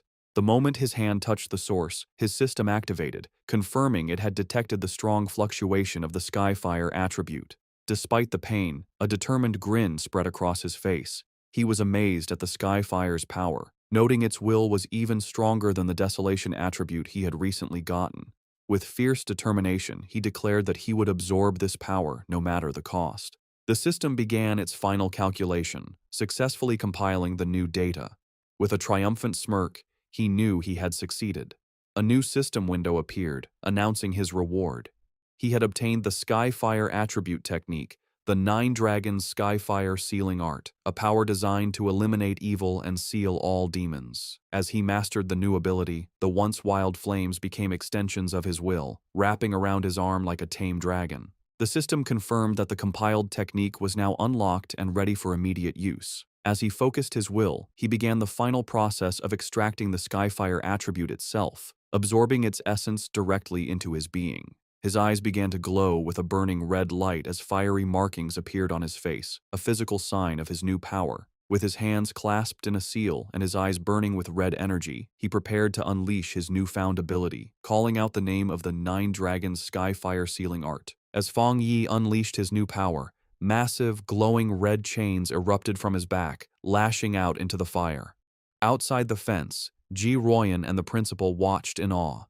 Ji Royan immediately recognized the energy signature, identifying it as a sealing aura. She remembered seeing a high-level military pioneer seal a forbidden land once before. While their methods were different, the powerful sealing aura was unmistakably similar. With a single command to shrink, Fang Yi commanded the chains to pull back. They pulled inward with immense force, gathering all of the wild sky fire and squeezing it into a single, tightly bound orb of pure energy. Floating in the air, Fang Yi held the chained ball of fire, the sealing process now complete. The sealed orb of fire then gently floated back down towards the basketball hoop. Fang Yi landed gracefully and explained the situation to the principal and Ji Royan. He stated that he had temporarily sealed the Skyfire and told them not to unseal the playground or allow anyone near it for repairs. This, he explained, would at least stop the fire from spreading any further. The principal readily agreed, assuring him that the playground would remain sealed, adding that it wasn't a problem since the university had 7 or 8 others. Ji Royan, however, watched Fang Yi with a silent, intense look, her expression hard to read. The principal, very impressed, remarked on how humorous Fang Yi was and offered any further help he might need. Ji Royan, however, interrupted, telling the principal she needed to speak with Fang Yi about some things. The principal happily excused himself, leaving the two of them alone. Once he was gone, Ji Royan turned to Fang Yi, her tone direct and serious. She told him that he had been hiding his true depths very well. Fang Yi tried to play it off casually, saying that the Skyfire was indeed powerful and hard to deal with, but she saw right through his act. With a sharp look, she told him to stop pretending, making it clear that she wasn't talking about the fire, but about his own incredible talent and level of power. Ji Royan dropped her intense questioning, admitting that it was normal for pioneers to have secrets, especially for one as powerful as him. Fang Yi simply listened with a calm expression. Her tone then shifted, becoming more serious and sincere. She explained that although she had no right to ask anything of him, she hoped he would listen carefully. She painted a dark picture of a future world in chaos, a time of great change where the Xia nation would desperately need top-tier talents like him. She put his potential into clear perspective, telling him that once the spiritual energy fully revived, a person of his power would be as important as a modern-day nuclear weapon. Because of this, she warned, every major power, from the various military forbidden zones to the Spiritual Energy Association, would rush to recruit him. She told him to be prepared for high-level officials to personally give him invitations with incredibly generous offers. She admitted she had her own reasons for telling him this. If he were to join her military unit, it would be a great asset, and they would gain a powerful friend. Therefore, she advised him to start thinking about his options now, so he wouldn't be caught off guard when the time came. Fang Yi, however, was silent for a moment before asking a curious question. He asked why both she and Wang Liang seemed so hesitant to recruit him for their own forbidden zone, even acting as if they weren't worthy. Ji Royan explained that it was because of another legendary military region, a group so insanely powerful that she felt he would be far more interested in joining them instead. A small smirk appeared on Fang Yi's face as he confirmed if she meant a top-level unit. She confirmed that was the case, though she admitted she hadn't seen them much herself. She had heard they were extremely busy lately, so much so that even officers from other military regions were feeling the pressure of their activities. Changing the subject, she suggested they stop talking and go, as the principal had invited them to eat at the university cafeteria. As they walked, Fang Yi silently concluded that even the nation's most powerful forces were facing their own big troubles. His mind raced with the implications. Ji Royan's words meant that terrifying anomalies, with power far beyond the capabilities of current pioneers, had already begun to appear. He realized that the pioneers fighting these threats must include spirit creation realm cultivators like himself, and perhaps some who were even stronger. A new sense of urgency washed over him. He felt that the day of the full spiritual energy revival was fast approaching, and his preparations were still far from enough. His thoughts then shifted back to the immediate task at hand, how to best use the Skyfire attribute he had just collected. He analyzed its nature, an irregular, wild, and all-consuming flame that left nothing in its wake. He realized it would be the perfect weapon against anomalies that could reproduce or regenerate endlessly. Suddenly, an idea struck him. The wild and powerful nature of the Skyfire was a perfect match for his Crimson Flame blade technique. He imagined enchanting his sword with this new power, realizing it would be an incredible enhancement to his fighting style. To test his new powers, Fang Yi heads to the back mountain, a place he often uses for training. When he arrives, he is surprised to find the path blocked by a large sign warning that the mountain is dangerous and entry is forbidden. He wonders who could have done this. He knows there haven't been any monsters in the area, and he doubts the military would have found his training spot so quickly. He concludes that the only group that would know his habits and do him such a favor would be the Spiritual Energy Cultivation Association. He realizes the association has gifted him this place as a private training ground, a way to win his favor. With a smile, he decides to accept their gesture. However, his thoughts are interrupted when his sharp senses detect an unwanted presence. He realizes an intruder has managed to sneak onto the mountain. Fang Yi senses a familiar aura, similar to the one he felt at the factory, though not as strong. Hidden among the trees, a monstrous, monkey-like creature with glowing red eyes watches him. Fang Yi notices the beast seems smart, as it hesitates and checks his strength instead of attacking blindly. With his sword already glowing with energy, he decides it's the perfect time for a show of power. A system window appears before him, asking if he wants to put the newly acquired Skyfire attribute into his Tang sword. The system describes Skyfire as a powerful light attribute, perfect for destroying evil.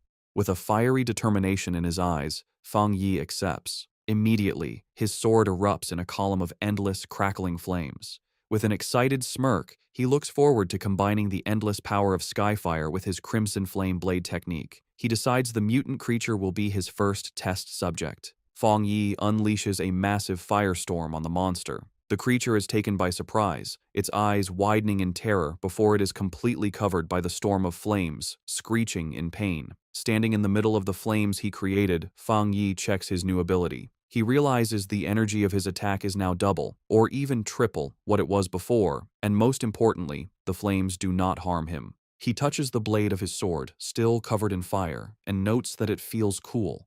Suddenly, he senses that the creature has survived the attack and is trying to escape. With a determined look, he decides to chase the intruder to see what it's capable of. Meanwhile, deep in the same forest, a young woman with curly red hair is doing a live stream from her phone, mounted on a selfie stick. She tells her viewers that she isn't a liar, but that she has always been incredibly lucky, and that amazing content just seems to find her. Her viewers are doubtful, with one commenter daring her to prove her luck by going to Qingcheng University to film the mysterious Skyfire that everyone is talking about. Her confident broadcast is suddenly interrupted as her expression changes to one of pure shock. The monkey-like monster that escaped from Fang Yi leaps out of the woods and attacks her viciously. The force of the attack sends her phone flying, its screen cracking as it hits the ground, but the live stream continues. Through the cracked screen, her viewers see the monster pinning her to the ground, but they think it's just a fake fight with bad special effects. The streamer, however, is in real danger. She cries in terror as the monster holds her down, its paw covering her mouth. The creature opens its massive, fanged mouth, ready to deliver a deadly bite. Before it can strike, a massive blast of fiery energy shaped like a dragon's head hits the monster, sending it flying back. The streamer looks up in shock, saved at the last second. Her viewers are now blown away, not by the realism of the danger, but by what they believe are incredible fire dragon special effects. The sudden, dramatic turn of events causes her viewership to shoot up to over 13,000 people. Still terrified, the streamer looks over her shoulder, asking who is there. She scrambles to grab her phone from the ground.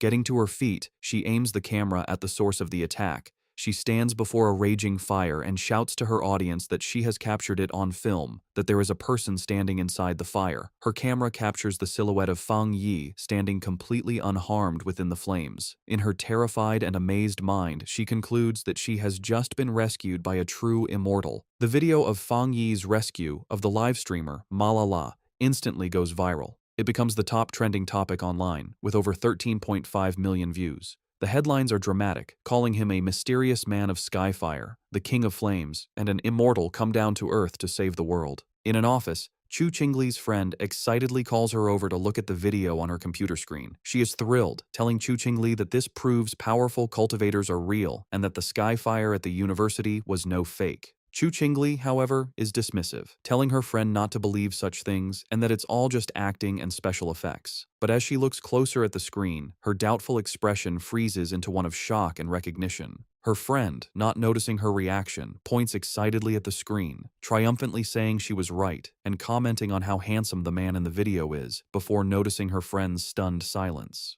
Internally, Chu Qingli is in turmoil. She desperately tells herself the video must be fake and that the figure only looks like Fang Yi. She reasons that if it were really him, he would have been burned to ash by such intense flames. Her denial then shifts to fear as she considers the possibility that it truly is him. She worries that he might use his new power to get revenge on her for their breakup, but she stubbornly resolves that she will never bow her head to him, no matter what. Elsewhere, the red-haired leader of Lin Yiyi's pioneer squad shows the same video to Yiyi on her phone. The leader asks if the man looks familiar, suggesting he's the same person who saved them from the monstrous vine. Yiyi agrees that he does, and then adds a stunning piece of information. She recently learned that a powerful master who broke through to the spirit creation realm lives in her neighborhood. She begins to wonder if her quiet cousin and this incredible pioneer could possibly be the same person. In yet another location, Zhang Xiaoya and a male pioneer from the lava cave incident also watch the video. The man recognizes Fang Yi's fighting stance and points out how much stronger he has become, while his companion notes that the way he wields his blade is identical, realizing they were incredibly lucky to have had such a powerful figure on their side. The news of Fang Yi's public display of power reaches the highest levels of the nation's two main organizations. Inside a sleek, modern skyscraper, likely the association headquarters, the city's crisis seems to be getting worse, with the current pioneers struggling to keep up. In a high-level meeting room, Su Qingying addresses a group of officials. She informs them that the military has already been in deep communication with Fang Yi, and she expresses her firm belief that he will agree to help them. Meanwhile, in a military command center, Ji Ruoyan, Major Han Li, and other officers discuss the new intelligence. They are astounded by his rapid progress, calling him a monster for reaching the spirit creation realm so quickly. They debate how many high-tier attributes he could possibly possess, with one officer concluding it must be 3 or even more. They agree that trying to intimidate him was foolish and that their only option is to recruit him. Major Han Li asks if the High Command has decided to approach him personally. Ji Ruoyan confirms they have, but adds that the top brass is still hesitant to humble themselves, as all previous top-tier pioneers have come from within the military's own ranks.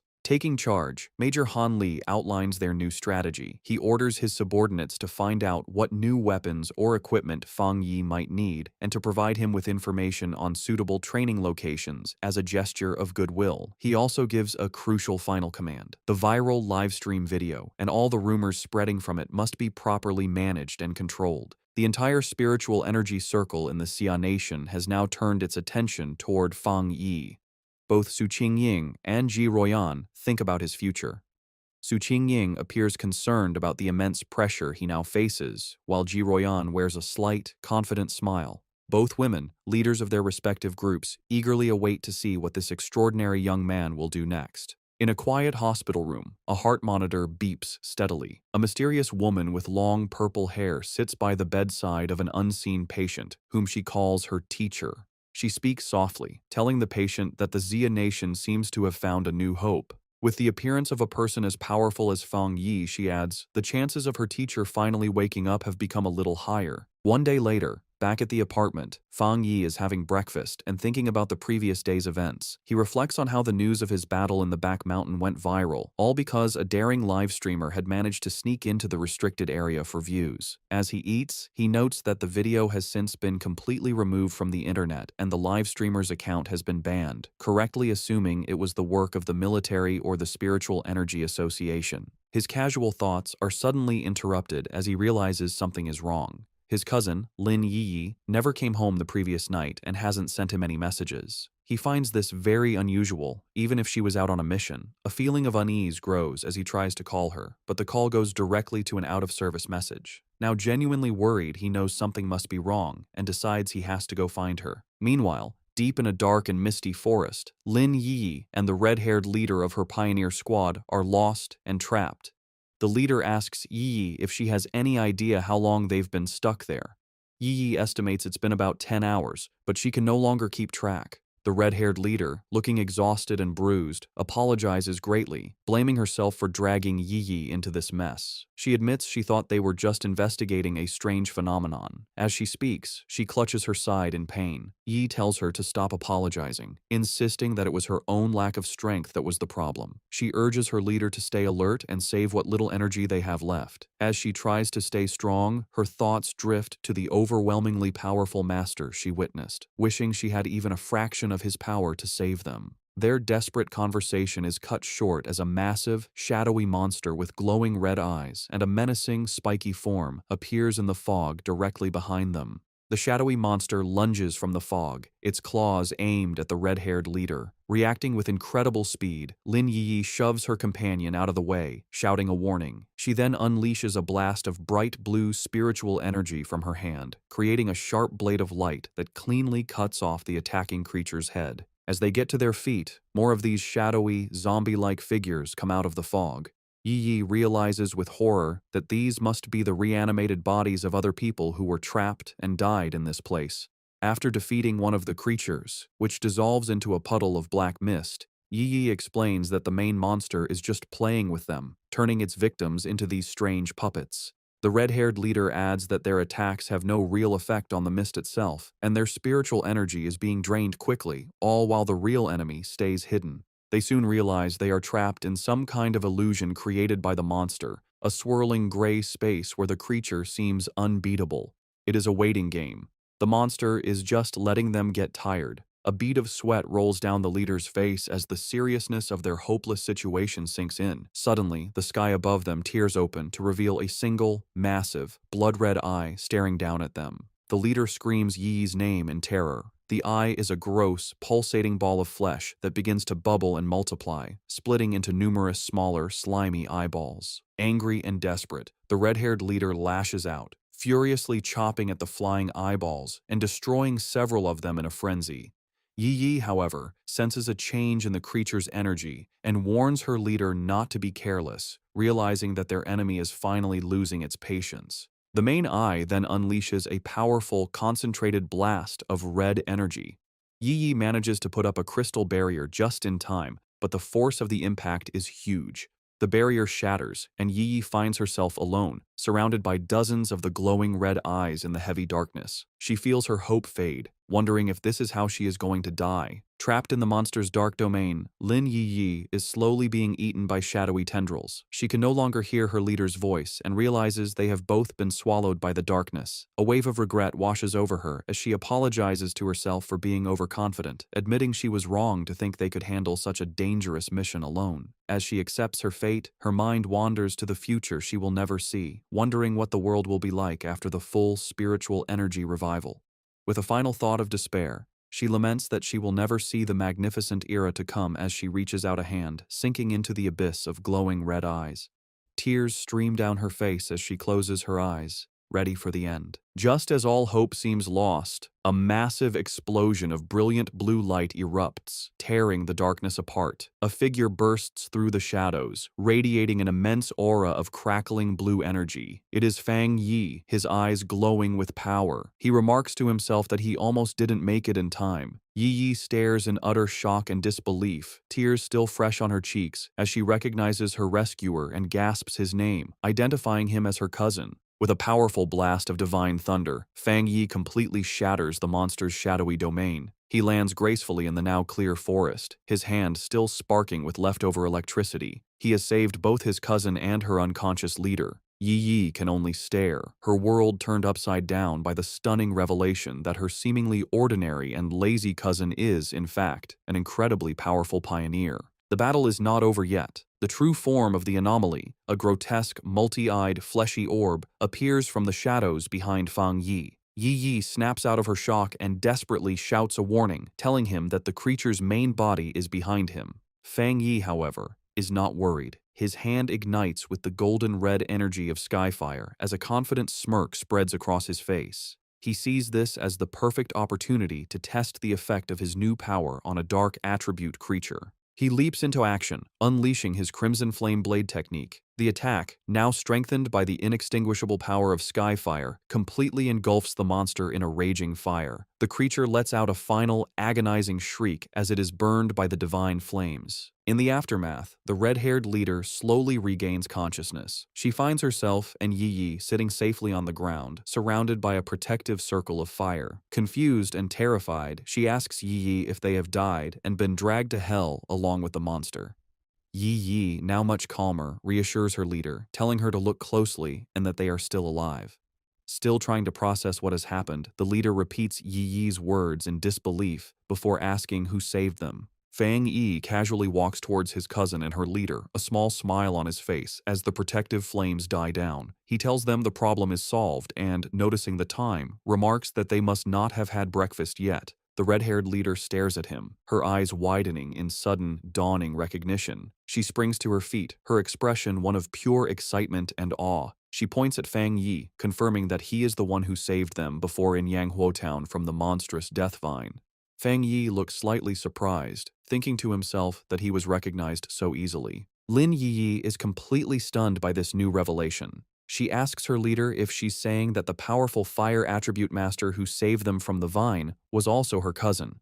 The leader turns to Yi, equally shocked by the connection, and asks how this supermaster could possibly be her cousin, reminding Yi that she had described him as a completely ordinary person. Fang Yi can only scratch the back of his head with an awkward smile. The leader, still buzzing with excitement, grabs Yi's shoulders. She reminds her that this is the same savior who defeated the Desolation Vine with a single, incredible slash. Yi's mind races, trying to connect the dots. She realizes her cousin is indeed the high-level fire user, but she is still confused, as she just witnessed him use an incredibly pure and powerful thunder attribute to destroy the monster's dark mist. Her thoughts spiral as she fully grasps the implications. The immense power of both his fire and thunder abilities means he is a super genius with dual high-grade attributes. Then, another, even more shocking realization hits her as she remembers the immense spiritual disturbance in her neighborhood, the one that signaled a breakthrough to the legendary spirit creation realm.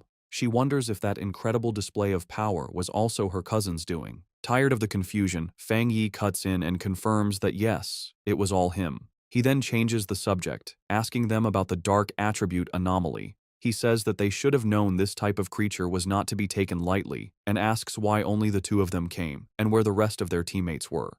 The red-haired leader explains that their other teammates were unavailable. One was sick and grounded at home, while another was on a more difficult mission, clarifying that their squad doesn't always operate as a full unit. Yi then admits it was her own fault, confessing that she had become reckless after her recent breakthrough and wrongly believed she could handle the mission alone. Fang Yi listens, his expression thoughtful. He recalls the infighting he witnessed within their team before. He notes that the leader, who had been openly critical of her teammates, is now defending them to an outsider. He sees her loyalty, and he knows his smart cousin has likely sensed the team's instability as well. With his identity now revealed to two people he feels he can trust, he makes a proposition. He turns to his cousin and her friend and asks if they would like to form a team with him. Both women are stunned into silence for a moment before the red-haired leader erupts with joy. She clasps her hands together, overjoyed at the prospect of teaming up with such a powerful master and exclaiming that she is incredibly lucky to benefit from Yi's connection. Yi, however, is having a more profound realization. She understands that a pioneer as powerful as her cousin must have known her secret all along and had been quietly watching over her. The thought that on this difficult and lonely path of cultivation, she has a reliable and powerful family member helping her without asking for anything in return, brings her an overwhelming sense of happiness and relief. A single tear of gratitude rolls down her cheek. Wiping it away, she flashes a bright, happy smile and a peace sign at her cousin, thanking him greatly and promising to make him 2 extra eggs for dinner. Just then, Yi's phone buzzes with a notification. She announces that Sister Jiaolan, the mysterious and powerful member of their pioneer group, has just posted a new mission. The message is an alert for a high-risk collection task in a place called the Extreme Dark Zone, which is explicitly stated to be related to the dark attribute. Jiaolan's message ends with a stern warning for everyone to think very carefully before signing up. Fang Yi asks if they know about this zone. Yi explains that it is a border area that is strictly forbidden by the Xia nation. The dark attribute energy there is so overwhelmingly powerful that most pioneers make it a point to avoid the area entirely. She adds that most of the strange anomalies that have been appearing in their city are actually energy leakages from this forbidden zone. Because of the extreme danger, even the government has been unable to explore it deeply, as past attempts have resulted in severe accidents. Intrigued, Fang Yi suggests they should give it a try and asks Yi to message Jiaolan for more specific details about the mission's content. Yi replies that it's useless, as Jiaolan is famously mysterious and rarely says more than a few words at a time. Fang Yi considers this information. He deduces that for Jiaolan to be able to issue a mission in a top-secret government-controlled area, she must either be an incredibly bold rogue going against the authorities, or she holds a high-ranking position within the military or the Spiritual Energy Association. He concludes that the latter is far more likely. Despite her doubts, Yi, using her online handle Feng Heiju, sends a message to Jiaolan, stating her interest in signing up and asking for more details. To both her and the red-haired leader's surprise, Jiaolan replies with uncharacteristic detail. The mission is to collect something called a shizai flower. She warns that while the rewards for this mission are much higher than usual, all the dangers within the extreme dark zone are related to the dark attribute, and the risk level is far greater than anything they have encountered before. She explicitly advises all pioneers to form teams before attempting the mission. The 2 women are stunned by how thorough her response is, as it's completely out of character for her. A moment later, another, even more direct message from Jiaolan arrives. She warns that the mission could involve an S-level anomaly and that the death rate is extremely high, urging them to reconsider. Then, she adds a final, thinly veiled piece of advice. If you have a strong and reliable pioneer to team up with, it's not too late to sign up. Elsewhere, the mysterious purple-haired woman from the hospital, who is revealed to be Jiaolan, walks down a corridor flanked by guards. She looks at her phone and thinks to herself that she's done all she can. It is now up to that person to decide if they are willing to accept the challenge. Back in the park, Fang Yi smirks, having completely understood the subtext. He tells Yi that Jiaolan's message isn't just a warning, it's a direct and personal invitation.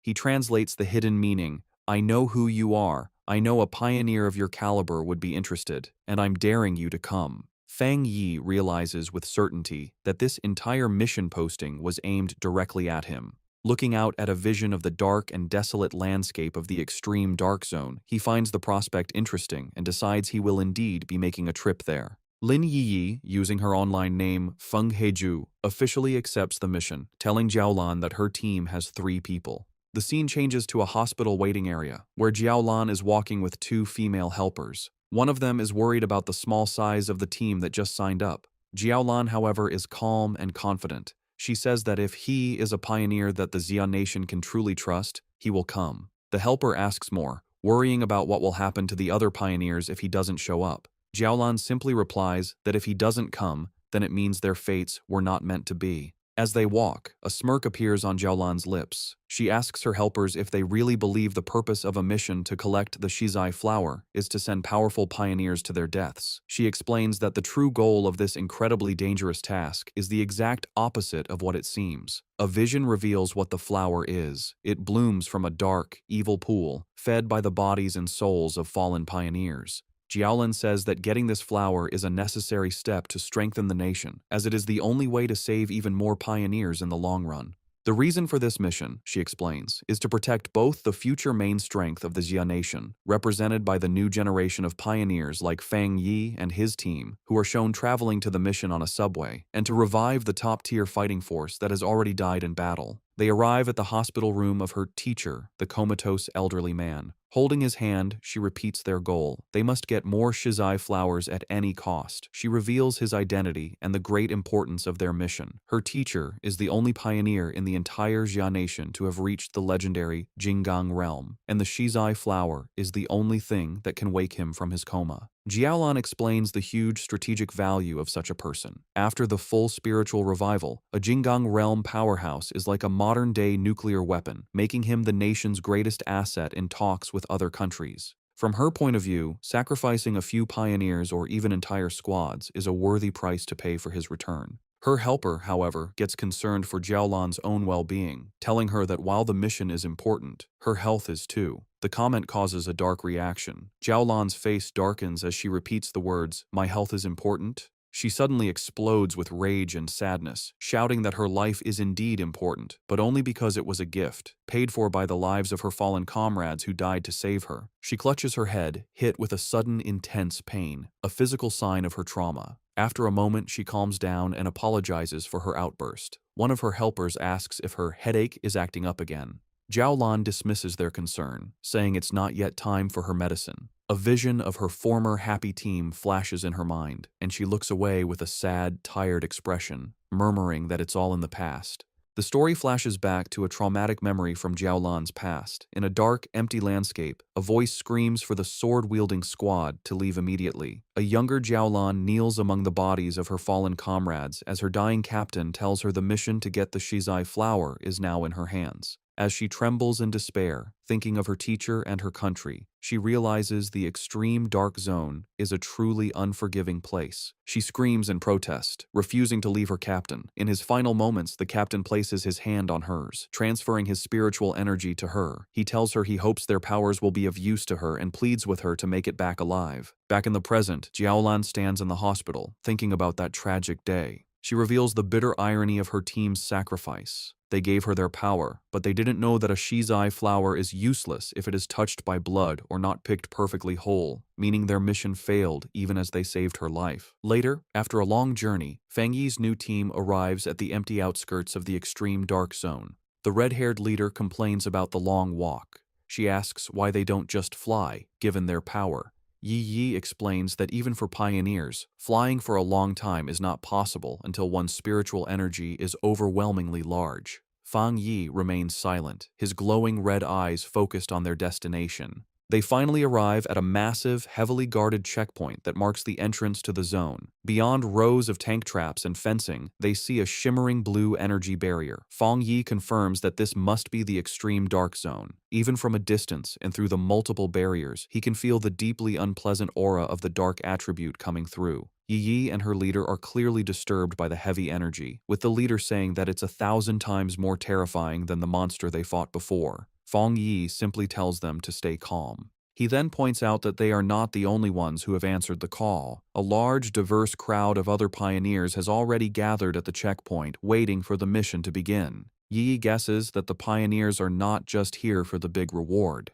She explains that the dark attribute is known to be very difficult to deal with, ruthless, and naturally hostile to humans. However, with the increasing number of violent dark attribute monsters appearing in the cities, pioneers have realized they can no longer afford to ignore the source of the problem. Many have come here to face the threat directly and find a way to fight back. The red-haired leader agrees with her logic, and Fang Yi looks on with a slight smile, impressed by his cousin's sharp mind. The scene shows the various wild pioneers, each with unique gear and styles, all waiting for the gates to open. As they wait, Fang Yi explains his reason for taking on such a dangerous mission. He says that he has already faced dark attribute monsters twice before. The first was the mutated rabbit, which was more like some kind of gross, rat-like beast.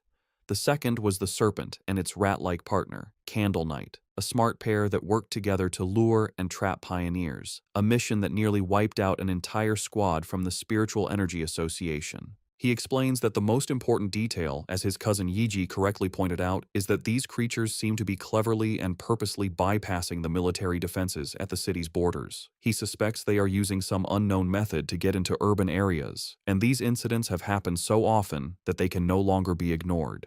The situation has become so bad that if they don't face the source, the cities will eventually be overrun.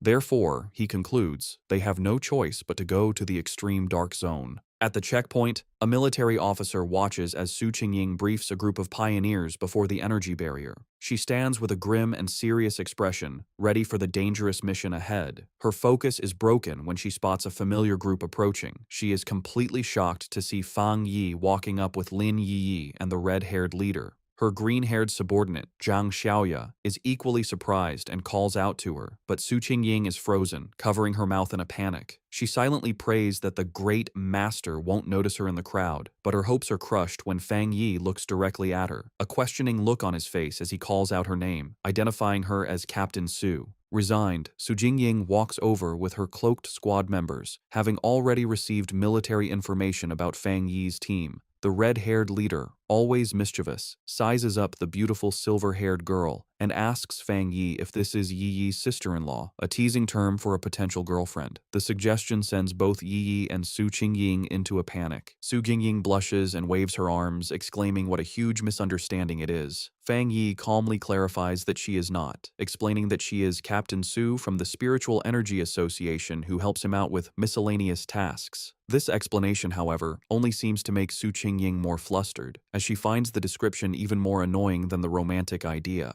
Their conversation is interrupted by a loud, arrogant voice. An imposing older man in heavy red armor, with two other armored pioneers, steps forward and calls them a bunch of shameless brats. He complains loudly that the new generation of pioneers is younger and more disrespectful, not even greeting their elders. He scolds them for talking casually in such a dangerous place. He finishes with a sarcastic comment, saying he hopes they can all rely on each other inside the extreme dark zone. The red-haired leader gets angry, but Yi Yi holds her back, trying to calm the situation. Fang Yi calmly steps between them, signaling for his teammate to calm down. Not intimidated, the red-haired leader points a finger at the arrogant man, telling him to mind his own business and warning him that it's anyone's guess who will be scared to death inside. The man's expression turns into an angry glare. Just then, the sound of an approaching vehicle breaks the tension. The man smirks, seeing that their car has arrived. A large armored transport with police lights pulls up, and its back doors open. The mysterious Jiaolan steps out, and her presence immediately gets the attention of every pioneer there. The crowd gasps, recognizing the infamous Sister Jiaolan. She walks forward with an air of authority, with her guards on either side as the pioneers murmur in awe, wondering who she is to deserve such a grand entrance. Fang Yi watches her approach and figures out her purpose. She is the one who will open the gate for them. Jiaolan stands before the massive, crackling blue energy barrier. She raises her hand, gathering a swirl of pure energy until a glowing blue symbol forms in her palm. With a powerful push, she shoves the symbol forward, and the huge energy barrier tears open, revealing a dark path into the forbidden zone. With the gate now open, the S-Class mission has officially begun.